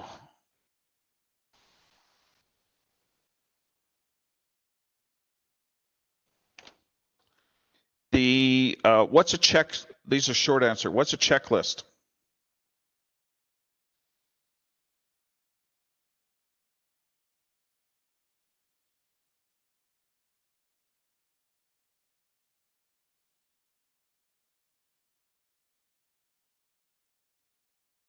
What's a checklist for prioritizing? We did the weighted one, the film prioritization, which had the numbers. What's the difference between that and the checklist? What does a regular checklist look like to you? Why is it called a checklist?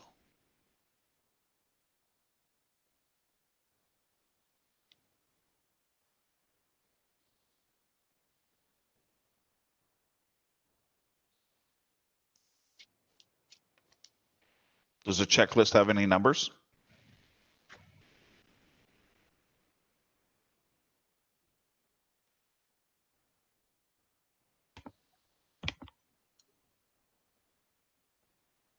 Anybody? Did everybody fall asleep? No. It helps to motivate you to do actions and complete tasks. Okay, you are correct. But what does it physically look like? I can't actually. Oh, All right. I can't. Unfortunately, there's nothing on my keyboard. A check. it looks like a list. It looks like this. Giving,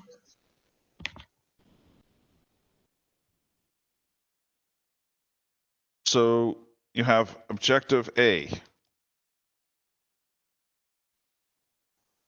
Check. Objective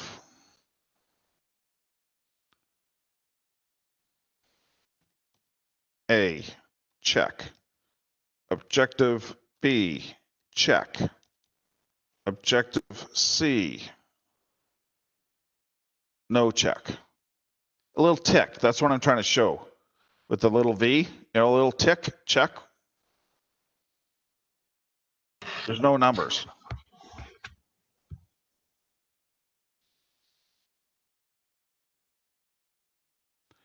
Whereas when you had the film one, we would have gone objective A 2, objective B 3, objective C 0. There's no gradient. It's either yes or no with the check sheet. Like, which one's better? In this case, both of them achieve 2 out of the 3 objectives. But how well does it achieve? It either achieves the objective or doesn't. It doesn't say, well, you know, it's 80% or 2/3 or whatever. There's no, it's either yes or no to it. So it's one of the weaknesses of a check sheet. So are you clear what a check sheet is? I wish, like, you know, the check mark. You know, the closest I can do on my keyboard is a V. Is that clear to people now? So that was what, chapter 2?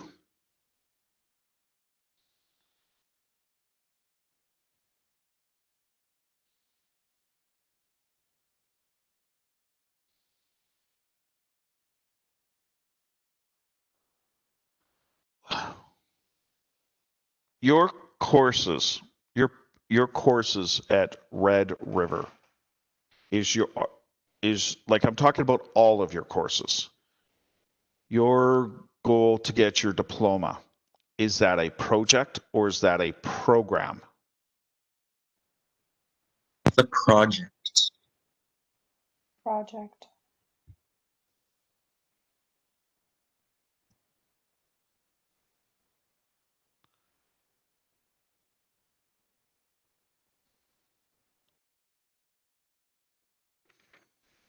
So project.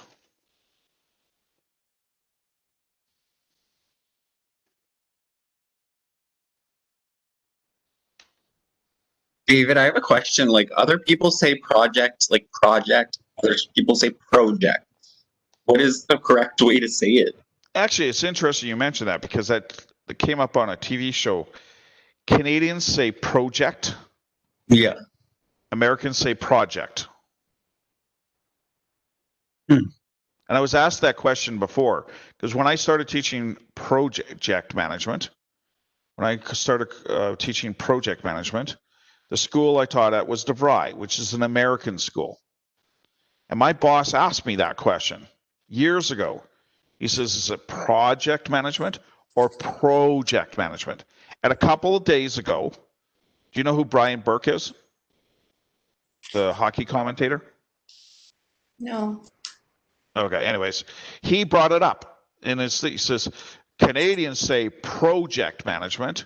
Americans say project management. I So say Canadian. Well, it's potato kind of thing, tomato, right? All right. It's like aviation or aviation, right? So programs and projects are interchangeable. A lot of times you're in a human resource program. You're in finance program. You're in a diploma business. What are you doing? I'm a student at Red River College. Doing what? I'm in the business program. Is that how you describe yourself? Or I'm in the human resource program? But a lot of times they are very often intermixed.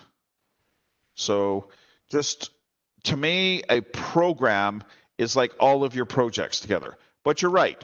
It is a project. It is a project. So, all right.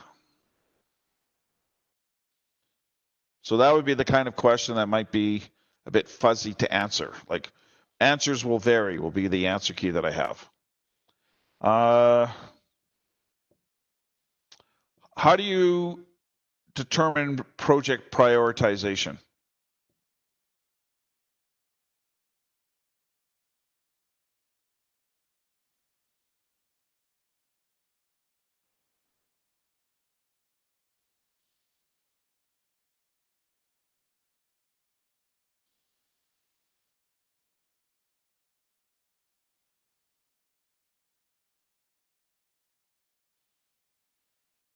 How do you classify or categorize projects? The priorities.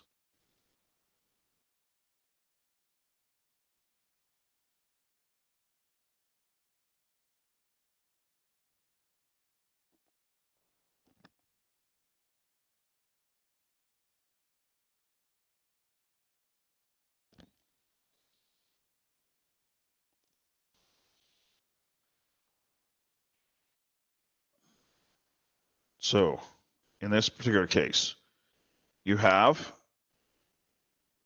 constraints. And you have fixed constraints. What's a fixed constraint that we all have? I don't care how rich you are.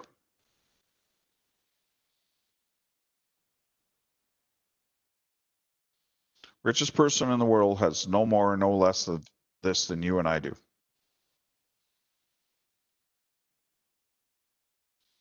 I don't care if you're Bill Gates or Elon Musk. A time restraint? Yes. It's fixed, right? Excuse me. Darn allergies. Yes, on Tuesday for project management, you're going to have 2 hours. You have a time constraint. You have from what, 8:30 in the morning till 10:30 in the morning? And so that's the constraint, and it's fixed or parameter. So that is one of the ways. Is it fixed or is it variable?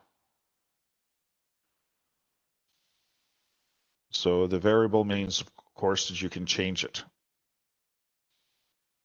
So those are a couple ways to look at this. I'm going to be very liberal. I'm going to mark the short answer questions.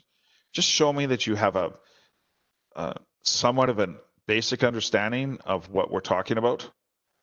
Just, the worst answer you can give, blank. I can't even, give you any marks. If the answer is blank, well, guess what your mark is? 0. I don't like that. My favorite mark to give out is 100, not 0. Okay. Are you gonna put this review on our Learn or in our email? I'll put this review in YouTube. I'll download the recording and put it in YouTube. Okay, thank you. That's where the others are, by the way. So, yes, you got the YouTube link? Yes, I did. Okay, so after we're done, and I'll do the same thing. In fact, I'll wait until we're done workplace health and safety. And maybe I should break up the recording so it's not all in one. So I'll do that. So don't be afraid to remind me, Crystal, or anybody else, because I know that some of you will want to review this before you during the weekend. So don't be afraid to remind me.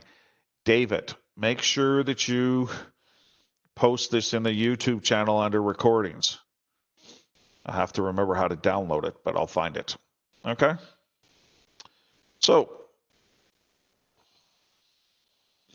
I'm going to send a note to my colleagues, and sometimes I perhaps overshare, but I'm going to send a note to my colleagues saying, why are those questions on Chapter 7? Because they are Chapter 7 questions. Why are they in the test? All right. So why don't we take a 15-minute break? Does it matter to you? Do you want this all in one recording? It's easier for me. I'm going to make an executive decision. I'm going to pause the recording.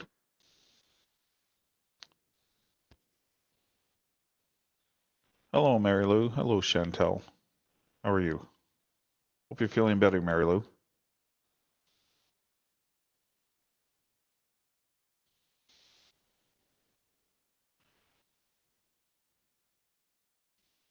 Is anybody there?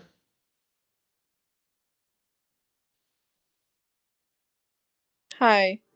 Hello. For anybody who wasn't here for the last 2 hours, I'm going to post this on the YouTube channel that was set up. So I'll download the recording for the review for project management, if you weren't in that portion, plus the last few chapters of the workplace health and safety review. So now in this particular case,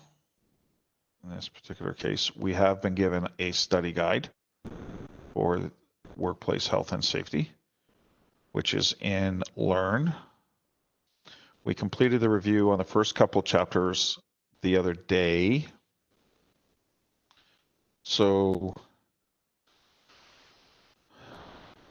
moving on to chapter 3. Now, workplace health and safety has, again, it has 31 multiple choice questions. And it says at the top, I'll actually share this with you. You should all find this in Learn. But if you don't, right? So let me share my screen with you. You all have access to this in Learn. So you can see that there are 31 multiple choice questions worth 1 mark each, and 3 short answer questions, which would be on the topics, by the way. And so we have covered the first couple of chapters. So what is your understanding in chapter number 3 about collective liability? So what is your understanding of collective liability?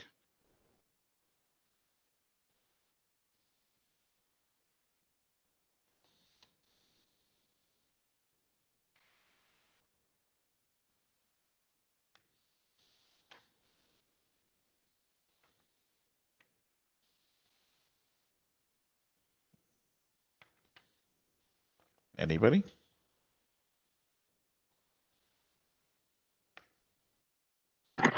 It's where all employees share liability. Okay, all right. Just Like for employ. for the workplace and injury insurance. Okay. So it's basically insurance. Thank you. Thank you for that.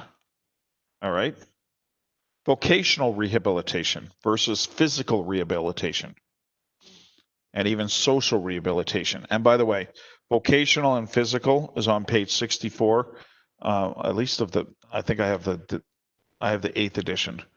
But what's the difference between vocational and physical and social rehabilitation? They're all interlinked.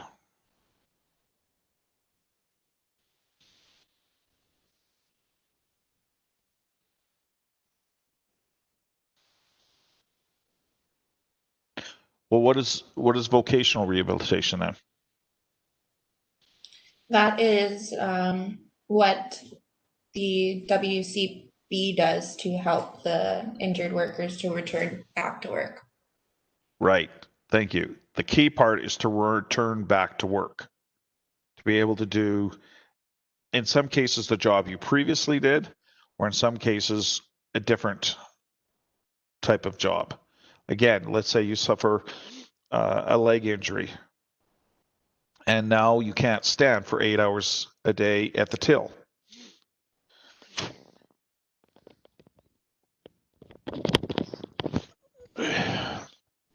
So you can't stand there for 8 hours a day. You physically cannot do that anymore. So you need perhaps an office job where you would have a situation where you get to sit more. So you might need to get vocational rehabilitation, not only for your physical disability with your leg, but also training. And while there's a lot of people who work out in manufacturing or work out in the workplace, they have very limited computer skills in some cases on like Microsoft Office products like Word, Excel. They just don't use them on a daily basis. So if you've been working out in a plant or out doing something and all of a sudden you can't do that anymore, yeah, I've had students in my classes who had a situation like that. Coming back to school, they were taking, how do I use Word? How do I send it? Some of them, honestly, well, most people these days would know. But again, how to do emails, how to share folders, all of these kind of things. Even some of this stuff I've had to learn recently, how to share a folder in Google, and things along that line. And physical rehabilitation allows you to go back to, when I worked in healthcare, we called it things like range of motion, where, can you lift your arms? Do you have strength? Things along this line that you may not have had to physically be able to do things that are not work related.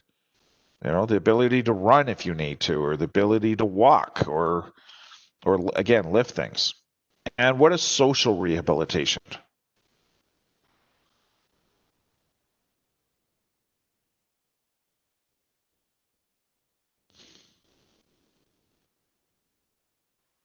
So that's all the psychological and practical services that help workers with major disabilities cope with their daily life. Right. Like if you think about your life, when you were a child, like I'm talking very young, you were reliant on your caregivers, whoever that would be, your parents, your grandparents, however you were, quote, raised. And what did they do for you? They literally bathed you, fed you, cleaned you, dressed you, especially when you were first born. You couldn't do any of that. And then over time, you learned how to do those activities yourself. You say, Mommy, Daddy, I want to tie my own shoes. Or if any of you have kids, which I know at least Jennifer has kids, that when they can dress themselves, right? You don't have to do everything, let alone and start taking care of themselves. If you suffer a severe enough injury, where let's say you have trouble lifting your arms, well, taking things that you and I might take for granted, like a blouse or a shirt off a hanger, would be physically impossible or very difficult. And if you get in a situation where you're in a wheelchair, you have to completely change. Like the place I live, it's a 5-level split. This would be a terrible place to live if a person had mobility issues. So yeah, and cooking and bathing for themselves.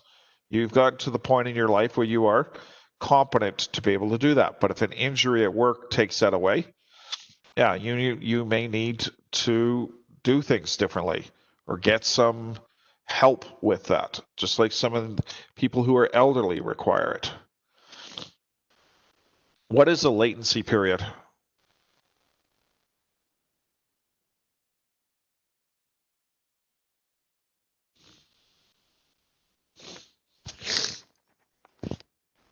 Just the word latency. Does anybody know what it means? Anybody's looking at their book, it's on the next page. It's even as a highlight. The time between exposure to a cause and development of a disease. Thank you, Mary Lou. So some of these may not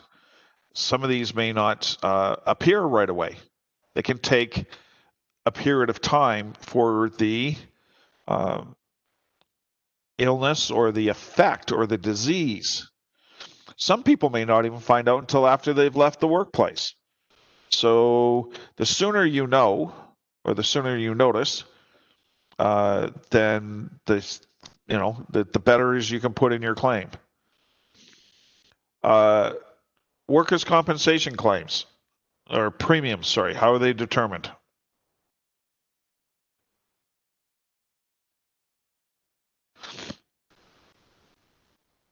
Page 69 of your textbook. I've got the 8th edition. They gave me the 8th.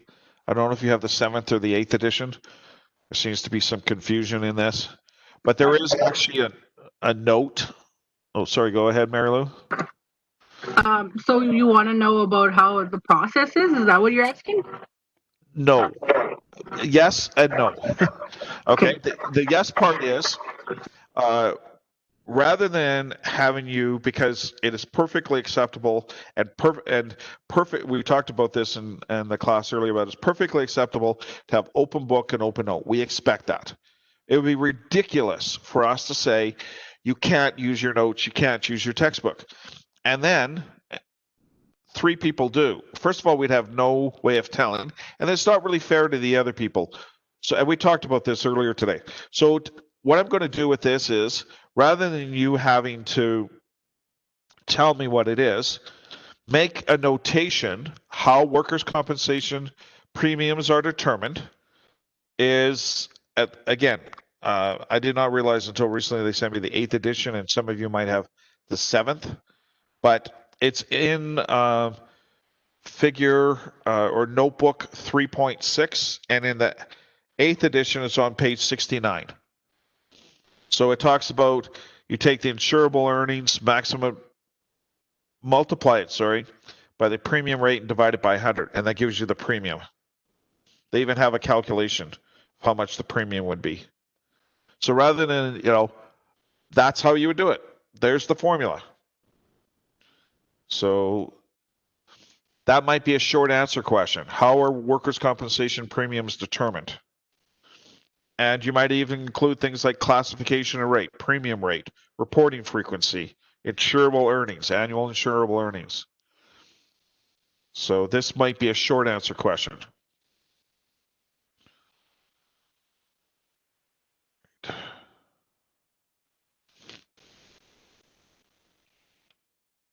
So those are some of the costs that affect the premiums. What's the principle behind workers' compensation? What's the reason why it's there?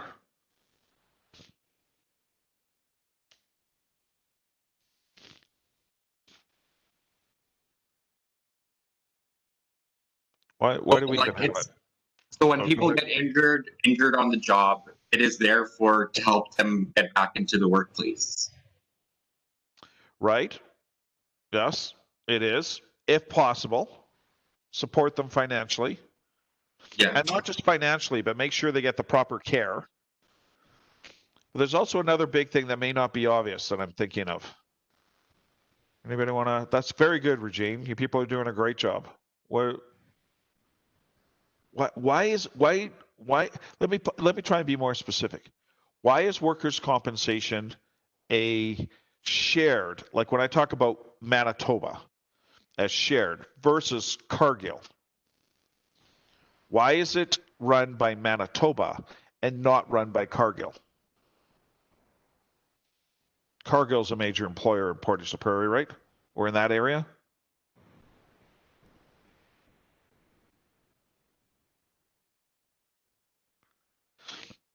What if you're working at Tim's Auto Body? Or,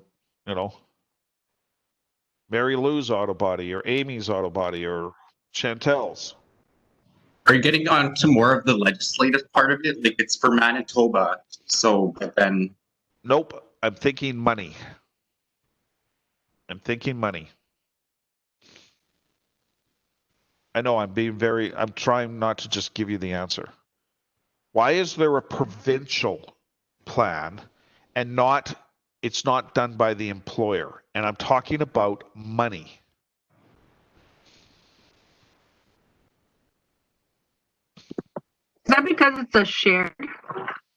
Yes, you're on the right track. You're on the right track.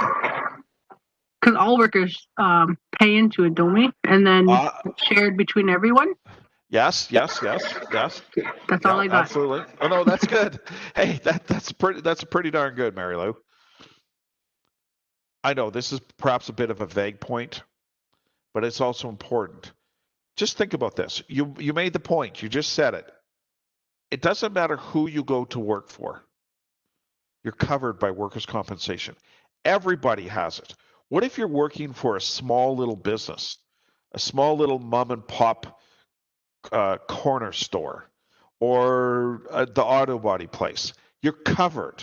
What if these small businesses don't have the financial resources to have an insurance plan for you? What if your employer goes out of business? You get hurt. Your employer goes out of business or is bankrupt or claims bankruptcy. You don't have to worry. You're covered by workers' compensation, no matter who you go to work for. So you don't have to worry, oh, my employer is, financially in trouble because of COVID, or I got hurt on the job and now my business that I used to work for doesn't even exist anymore. No, that's why it's provincial or shared that way. So first of all, everybody is covered. It's not based on the financial capabilities of the employer. That's irrelevant. So I'm sure you can appreciate that if you had different levels, that would be a factor. I'm not going to work for you. You haven't. If I get hurt on the job, I'm not going to get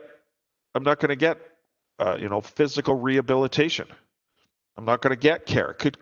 Some of these injuries can cost hundreds of thousands of dollars.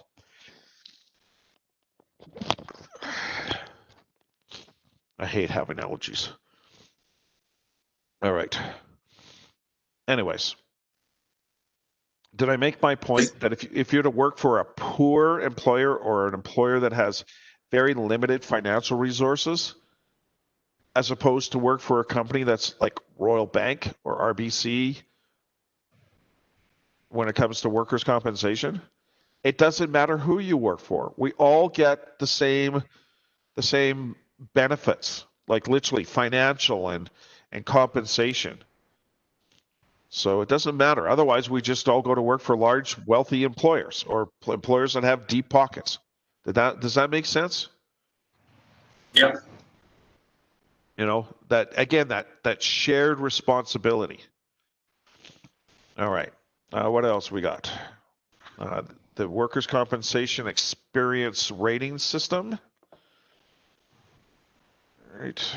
So that would be experience rating, which is part of the notebook on 3.7. And yes, so there's that. So it basically just has to do with whether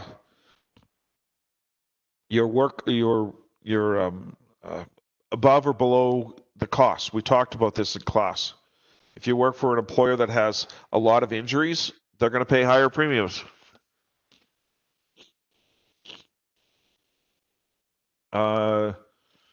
I think the reporting requirements should be pretty clear. We went over that, I think, a fair amount in the fact that A, you have to document it, you have to make it available, and in fact, you have to provide it to the government, and they will come and do audits.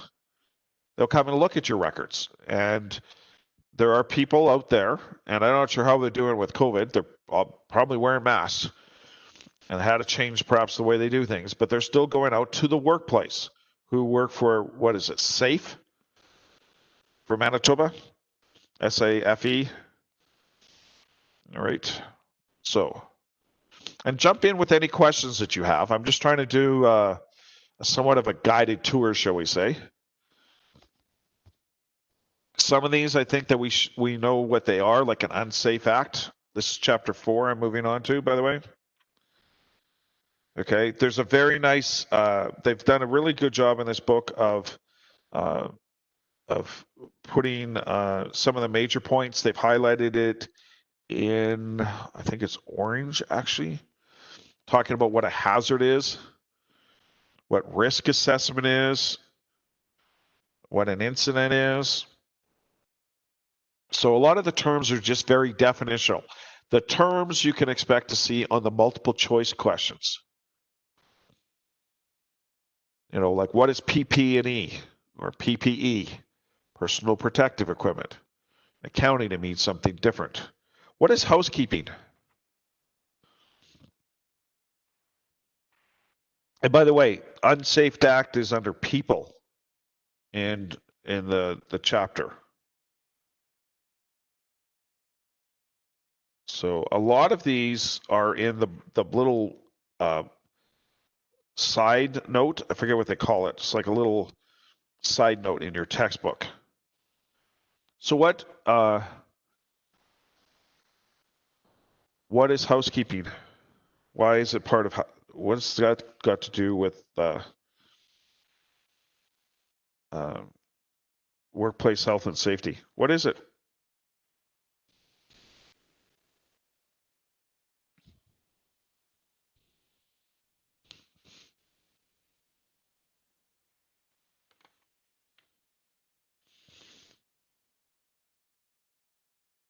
What does it mean to you in your whole life, in your personal lives? If you say, "Oh, so Chantel, what are you doing this weekend?" "Oh, I'm doing some housekeeping." What does it mean? It means cleaning. Yeah. Why is that important? What's it got anything to do with workplace health and safety?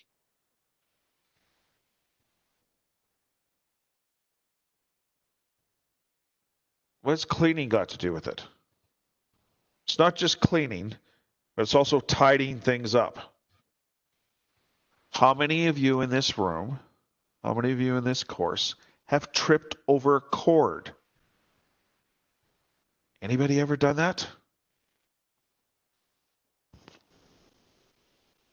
Yes? Ever slipped on a wet floor that somebody did? It's, you know, somebody spilled something on the floor, say some water, and you didn't notice it, and you slipped, and you twisted your knee? Yes? What if in a workplace they leave out some toxic chemical or they don't put the cap back on the bottle of industrial bleach? So because no cap is on there, somebody knocks it over and it spills all over you and it burns. Housekeeping is actually very important.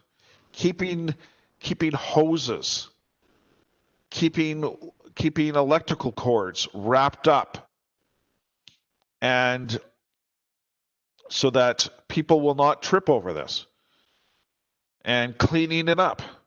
You people have been in grocery stores. And they've got these little tents and these little warnings that, wet spill. So even when they mop the floor, they just don't walk away. They put a warning sign on it until it dries. They don't leave the spill on the floor. So, yes, it's cleaning. It's putting away things properly.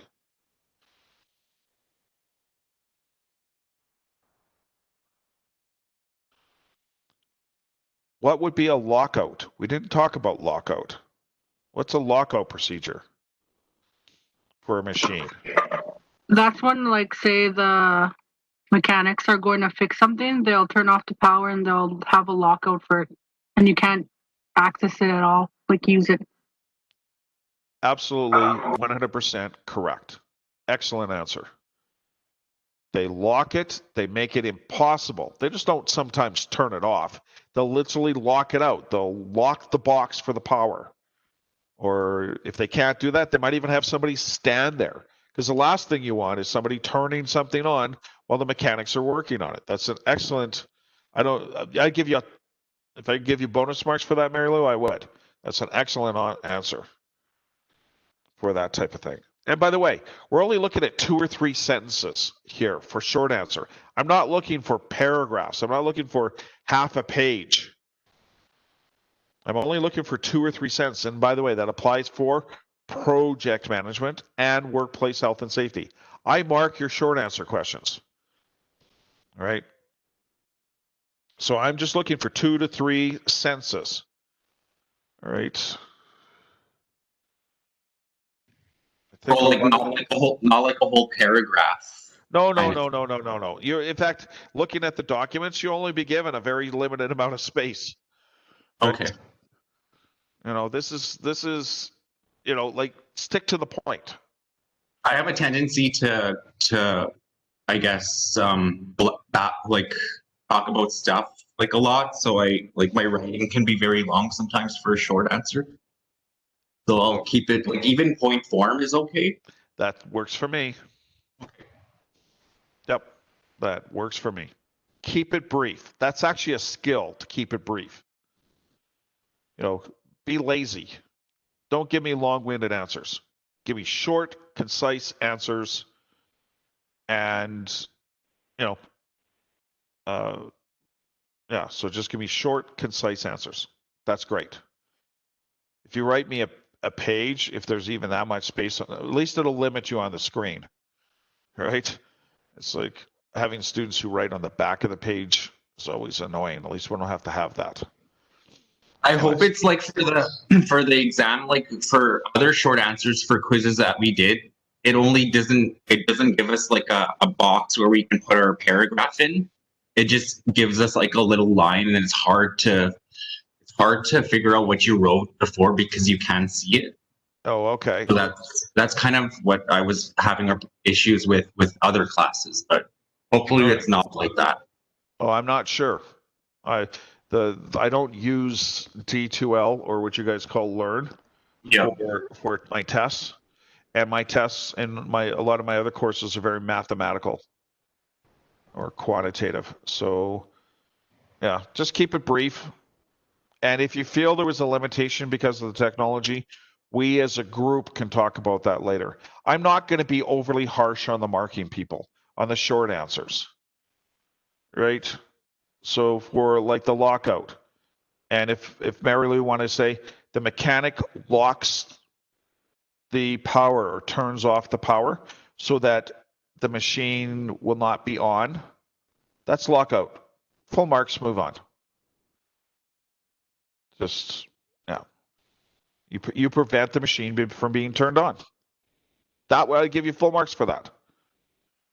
They're only worth 3 marks each. So, and I'm a big believer in showing me that you understand the concept. All right. Chapter number 4, okay, which is what we've been going through. We talked about source, path, and human controls. Where does it come from? We did this fairly recently. Pre, point of, and post-contact phases. So that again would be a particular topic with a short answer question. And lockout procedures, by the way, is on page 105. And so, again, I know students don't like to write exams, period, but I think that with the format that they have, that you should do hopefully fairly well, even in 90 minutes. 30 multiple choice questions should take you, maximum of an hour, probably, maximum. And then you've got 30 minutes to write 3 short answer questions, which if you know what you're doing, will probably take you less than 5 minutes each. Probably, honestly, if you know what you're doing, probably take you two minutes to answer the short answer question. And by the way, don't worry, I'm not going to get overly hung up about things like spelling and typos and stuff like that. And oh, I misspelled that word. He's going to dock me a mark. No, you got enough stress on your as it is to begin, writing a test. Or I think I misspelled that word. All right. And by the way, ask whatever questions. If there's something I've kind of skipped over, then just say, hey, David, what about chapter 4? What are the 3 types of hazard controls? So just make sure you know these things and where they are in your book. So the types of hazard controls, right? So in this particular case, 3 types of hazard controls. So you've got the identification of the hazards, the methodology, the walkthrough surveys, things along that line, sampling.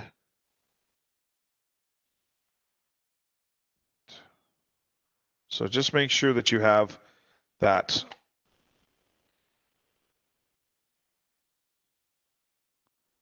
All right. So, all right. We talked about physical agents, chapter number 5. We talked about ionizing and non-ionizing radiation, vibration, right? Whole body vibration. I'm sure it causes, bodily injury if you were to have your whole body vibrating all day, or even for short periods of time if it was extreme. It could cause all kinds of internal problems. The different types of radiation, the controls for the radiation in chapter number 5. So the controls that we have. So we have ionizing and non-ionizing, controlling radiation. It actually refers back to chapter number 4 for the controlling radiation, where the hazards can be controlled or mitigated. So that question, you might want to make a note on this. Controls for radiation, you can actually refer back to chapter number 4 for that. So some controls are things like shields, walls, locked doors, warning indicators. There's the picture that we saw with that person with the pocket device that would warn them about radiation because you can't see it, smell it, taste it. I think a lot of you realize that even things like certain gases, that natural gas has no smell. That they add a smell or a scent to natural gas so you can smell it. Some of you in your own homes may have carbon monoxide detectors, because usually by the time you detect carbon monoxide, it's too late. So does anybody have a carbon monoxide detector in their home?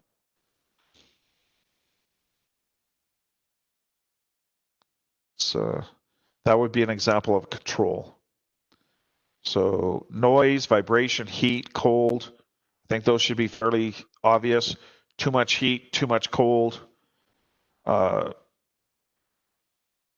Hearing loss. Again, is dependent on. So the hearing loss, that's on the conductive, and then the second one is, I can't even pronounce the word. Oh, nerve deafness is what they also call it, and it's not reversible. So that's on page 121 of your book. Health effects of vibration. So honestly, because I've never really had a job that had that as a factor. Has anybody had a job of where there's a lot of vibration? Has anybody had a job like that?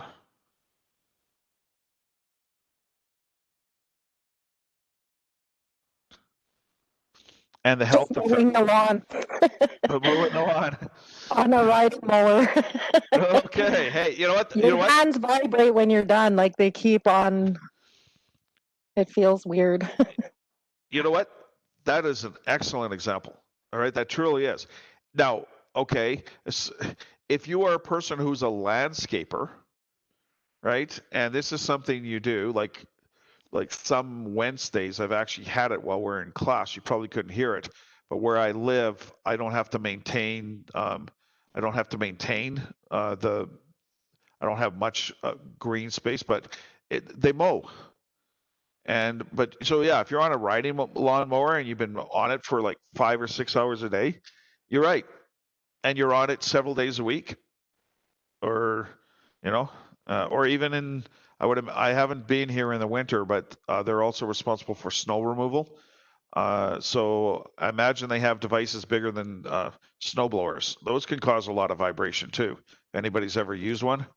I heard of like construction workers that have to use jackhammers, like it'll physically hurt from the vibration after so long. You're right. When I was a summer student, there was times where we had a jackhammer, and it takes a lot of strength to be able to jackhammer, especially depending on what you're jackhammering into. And to be able to do that for an extended period of time, our bodies are not designed to have that high intensity vibration for our hands or our arms or our limbs, and let alone our whole body. So yeah, I mean, there's a lot of dangerous things when you think about it that people have invented, like jackhammers, chainsaws, things along this line, lawn mowers, like you said. And besides, Crystal, you should get somebody else to do it for you. I always do it. You always do it. I don't know. I just like mowing the lawn. I just like keeping my yard nice. Yep. No, that's good. Good for you. Okay. Can I ask you something? Absolutely. I know you're gonna put the videos like up on YouTube, but I did. was wondering. They're all there. Sorry, they're all there. Okay. Could you like give us this, like the paper that you have, the study guide? It's in D2L.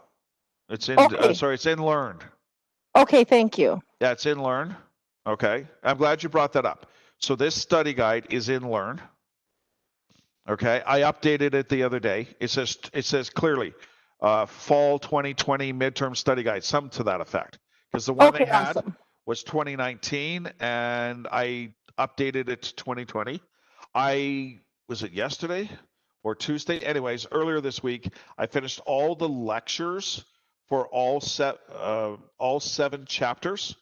I had 5 of them done, and then I think it was Tuesday, I updated them, or yesterday, whatever. They're all done now. So all 7 chapters of lectures with the PowerPoint slides are all done.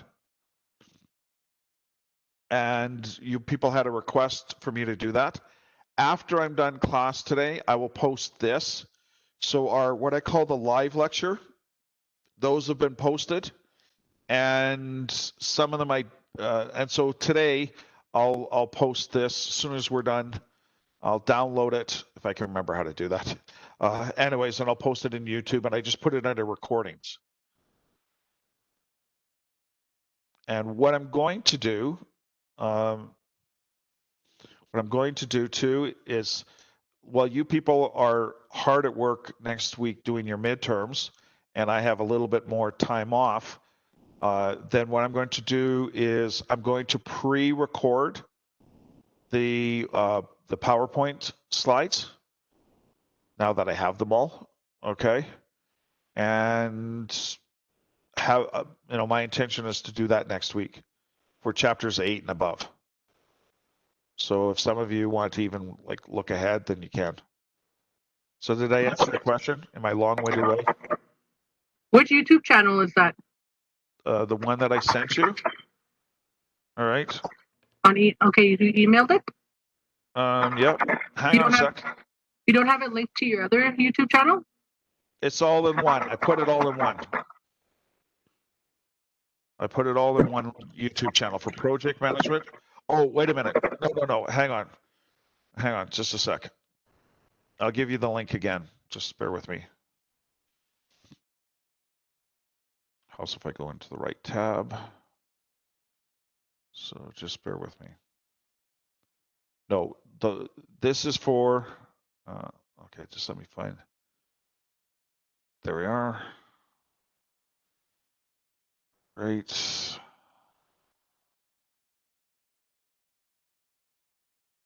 course, it has to be in the way. Come on. Get.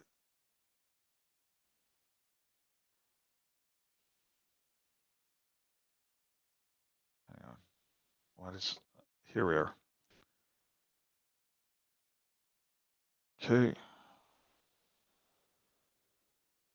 So just, this is what you need. Okay, that'll take you to the workplace health and safety. So all 7 chapters are now done. They're under chapters. What did I call them? What did I call it? Yeah, chapter PowerPoint slides. And then I also have I only have 2 folders. I have one called chapter PowerPoint slides, and then I have one that are called recordings. And the recordings are from both courses. So does that make sense to everybody? Yeah, David, I have a question. Sure. So I did the WMIS or whatever. Mm-hmm. I sent you like 3 screenshots because I wasn't sure which one you needed to the Dropbox. So can you just like once you check it or something, let me know if you get it or Sure. if that's what you need. If Well, not, I'll then tell you what, if I don't get it, I'll let you know. okay. But I did it. Like I did it like Mhm. 2 days ago. So Yep. just to make sure it was on time. No, I understand it's also a different way to submit it than the norm. Amy was saying that you put it as part of your e-portfolio, which you may or may not be familiar with. It's fine. As long as you can prove that you did it, then I'm good to go with that. Okay. Yeah, that's what I did too. Yep. I'm not going to make it difficult on you. I don't know. I've never in all my years of teaching, and this is one of the reasons why I like teaching it. One of the reasons why I applied to teach at Red River College is because you people do some things differently. I've never had a student with an e-portfolio to submit something like that. So if you're having trouble getting it submitted, that's fine. As long as you did it and can prove it, we're all good to go. I never used the e-portfolio before. I just figured it out, kind of trial and error, trying to put it into the Dropbox. So Okay. No, that's good. It's a learning experience. Good for you, Amy. And if somebody doesn't do that, then fine. I think I had one student send me an email on it. And I'm going to this weekend. One of the things I'll do this weekend, I have it on my list to do, is to do marking for you people because I haven't done any marking yet. And everything will be caught up within a couple of days here. I promise you that. Well, at least there's only 9 of you. So, all right. So everybody has the YouTube link now? And that's for workplace health and safety. Yep. All right. All right. So just let me go back to, all right, close this. So where are we at? Okay.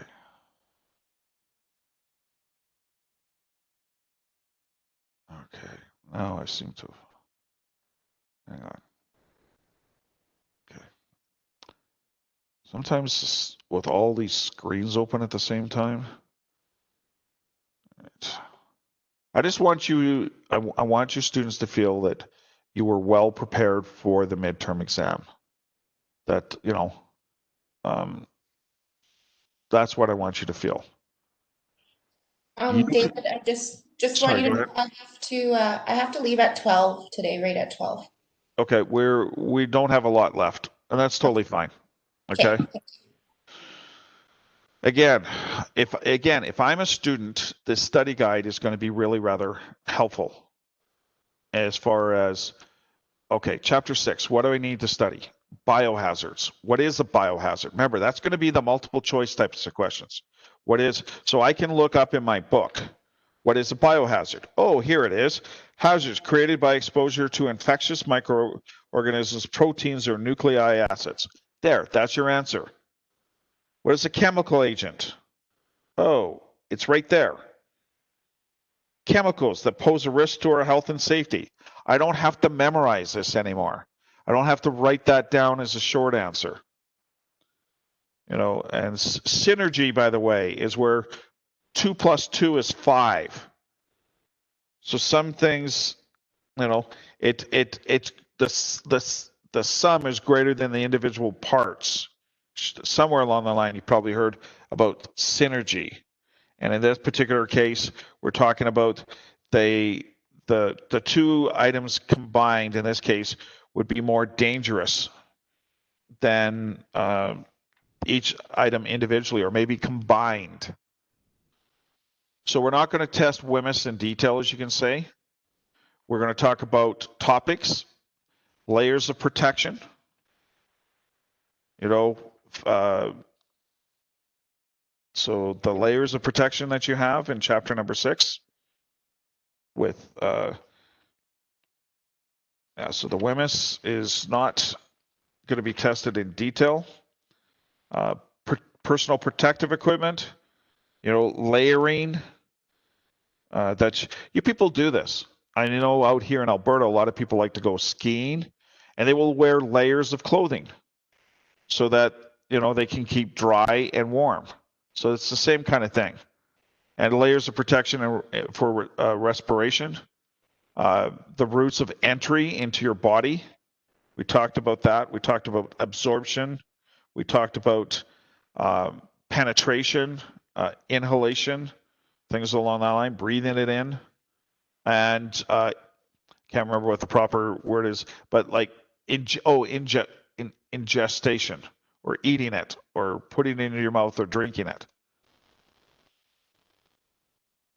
So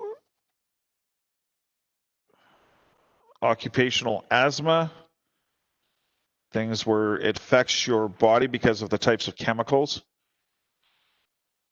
If anybody has asthma or is asthmatic, you know what about that, but it's related obviously to work. We talked quite a bit in chapter 7 about psychology, stress, stressors. I have been trying in my own awkward little way to try and reduce your stress throughout the term. That's what I'm doing today. I'm not just saying, here's the study guide, go study. I'm trying to reduce your stress, relieve your stress, give you clear expectations as to what I want. On those short answer questions, if you want to write point form, or you want to write, you can probably get 3 out of 3 in a sentence, 2 sentences, 3 sentences at the most. Let's put it this way. Regine, are you listening to this? Don't write more than 3 sentences. Okay. Okay. Try and keep it to 2. Okay. No more than 3. If you say, oh, I want, Regine, I'm not good. Okay. 3 or less would be strongly encouraged. Because remember, you've got other things to do in your test. Okay. We've experienced this. Some of you are experiencing this right now. Family to work conflict, work to family conflict. I'm sorry, I can't attend my child's birthday party because I have to work overtime at work. This causes stress and strain for people. And again, the different categories of stressor, and yeah, something we should be familiar with. And the different models, what is a moderator, what's a risk factor, the strains, right? Psychological strain, physical strain, behavioral strain, organizational strain. That's on page 178, right? So I think that by giving you this study guide, which we didn't have for project management, but what we did this morning, you know, what we did this morning is something I try to do for all of my courses. I have limits as to what I can do, right? I can tell you how many questions is on the test, what the format of the test is, and things along this line, and I can give you a guided review, especially in the case of we had 2 hours this morning, and for the last almost hour we've been doing workplace health and safety. So that's my summary, unless you have other questions. So I'm going to stop sharing this. And so normally we don't do this, but understanding that you people are working hard on this, this is my personal phone number. A couple of you texted me and phoned me, which is totally fine.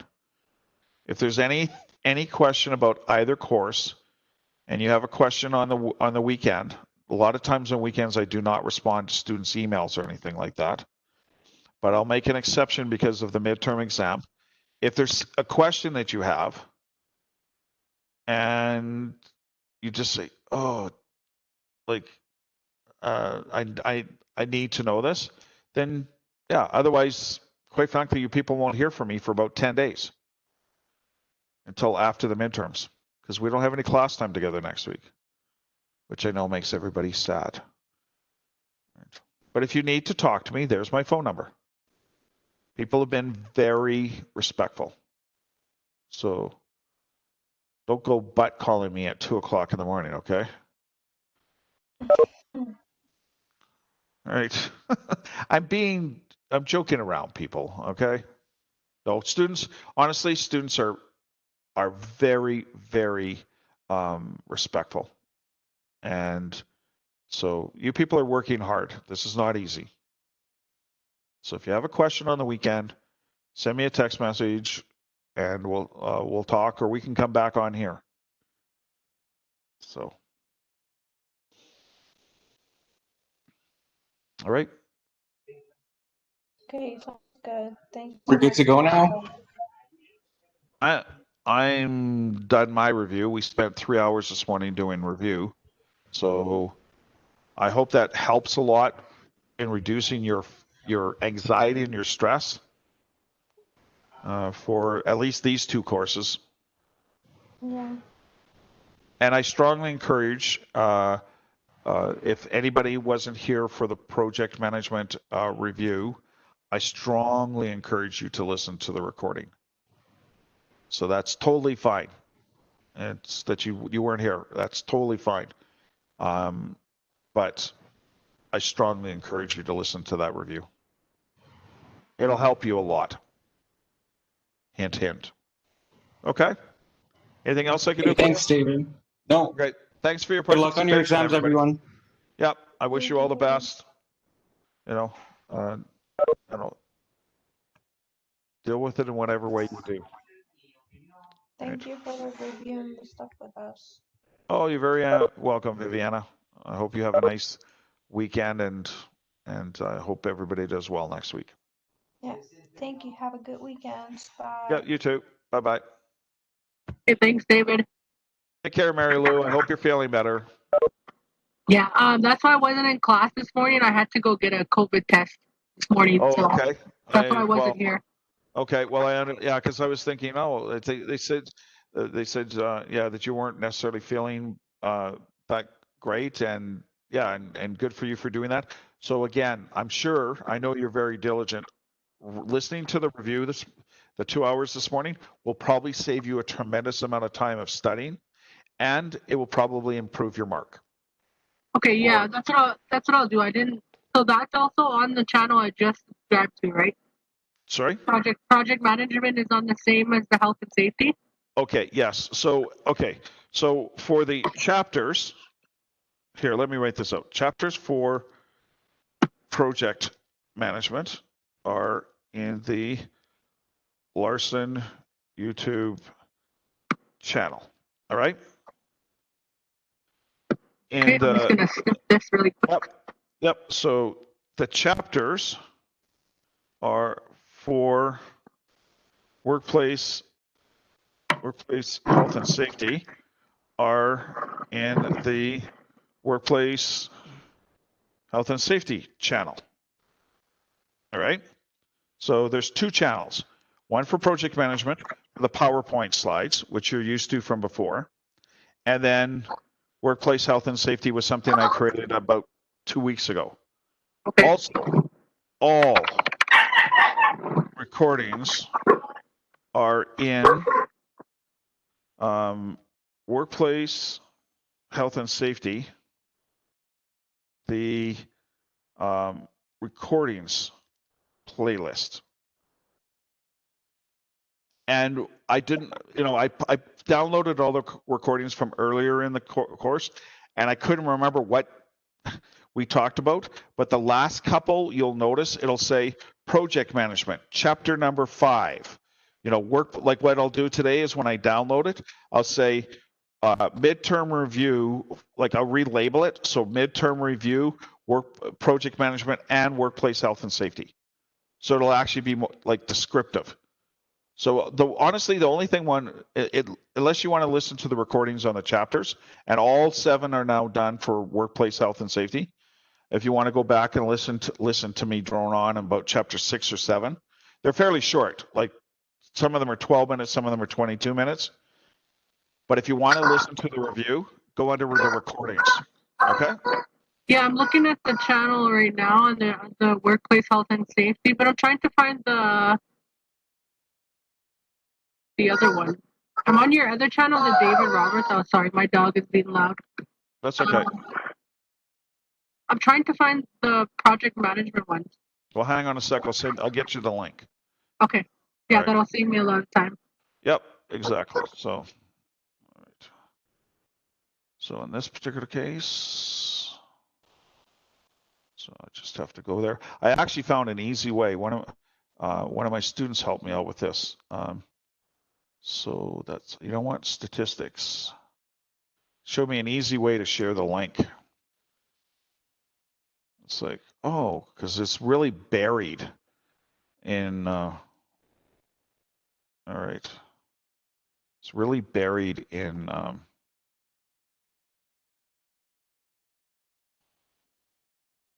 Yeah, even on your main channel, you can share it. You can put it under the descriptions of your videos, and it could be, because all the channels I watch, they have second channels, so they leave a link in their bio. okay. And they say this is for this, like if you want to check out my second channel. Oh, okay. And they leave a link on their main channel. No, that's the same link as before. Hang on. It's the same. Why is it doing that? Hang on. Oh, because I'm looking at the wrong thing. I changed channels. Hang on, sorry. Switch account. Okay. Oh, I find YouTube incredibly frustrating. I would like to take the person who designed it and just, yeah, it's a terrible system. Okay. It is, or it doesn't follow my logic. So here. Okay. Yeah, you can even stream from YouTube now. Yeah. Then when you stream from it, then it saves it on your channel. Okay. Yeah, it's 6 months ago. I never thought I'd have a YouTube channel, let alone 6 of them. Yeah. So why isn't that switching over? Switch account. Okay, so I sent you workplace health and safety. Yeah, I have that one. Yeah, and this is what I find so frustrating about it. What is the channel name? I can search for it. Yeah, I'm not sure how easily that will work. Just bear with me. Okay. I'll have it to you in like no time here. So, okay, let's define the actual link. Why isn't it not switching? Okay. So we want project management. That's, sorry, I talk out loud. Yep. Okay. Why is it not switching over? Hang on a sec.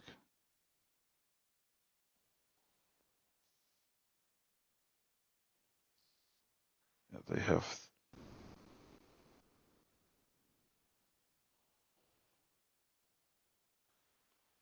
They said I would like to throttle the person who designed this, and they changed it constantly. When I go to try and find how to do something, it's just like. So I'm just venting. Thank you for listening to me. You're providing me with free psychotherapy. Okay. Okay. Why is it? Okay, maybe I. Okay.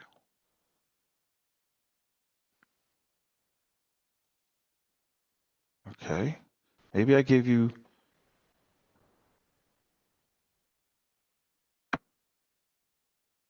All right.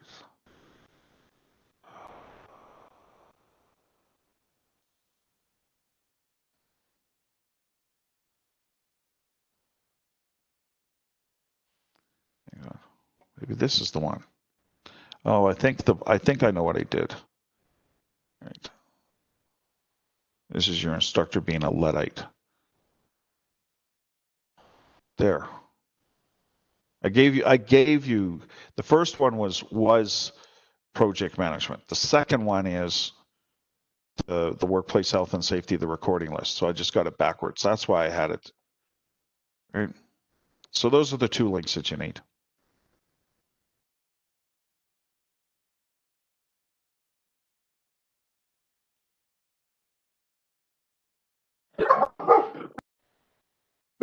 Yeah, I see it on your, but it's still under workplace health and safety. Oh, like that's the main channel it's showing. Well, then you have to switch. You'll have to switch channels then. So, WebEx meetings, because I could see the video that you're saying. Okay. It's called WebEx right. meetings. Yep, that's under workplace health and safety. Yep. Yeah, and when I go into the Oh yeah, it's showing them with them. It's saying WebEx meetings. So that's project management. I can see right here. That's project management. it's all our recordings for the term. It's all our recordings for the term. So. Okay, yeah, I found them now. So the review one should be up today, right? Yeah, I'm going to do that. Yeah, I'm going to do that right as soon as I obviously can't do it while we're working. And this is the other one. All right. So there you are. Okay. Now it's playing in the background. Okay. I'm listening to myself in the background. And my dog's being loud right now. All right. That's fine. Okay. Okay, this one is showing chapter 1 lecture. Yep. For project management. Okay. Right. I'll like the video and save it on my. Okay. Okay. Awesome. I got it saved. Yep. All right. Thank you so much for your help. Hey, take care. Glad Yeah, you're feeling better. I hope your test comes back negative. Me too. All right. Thank you. All right. Bye-bye. You too.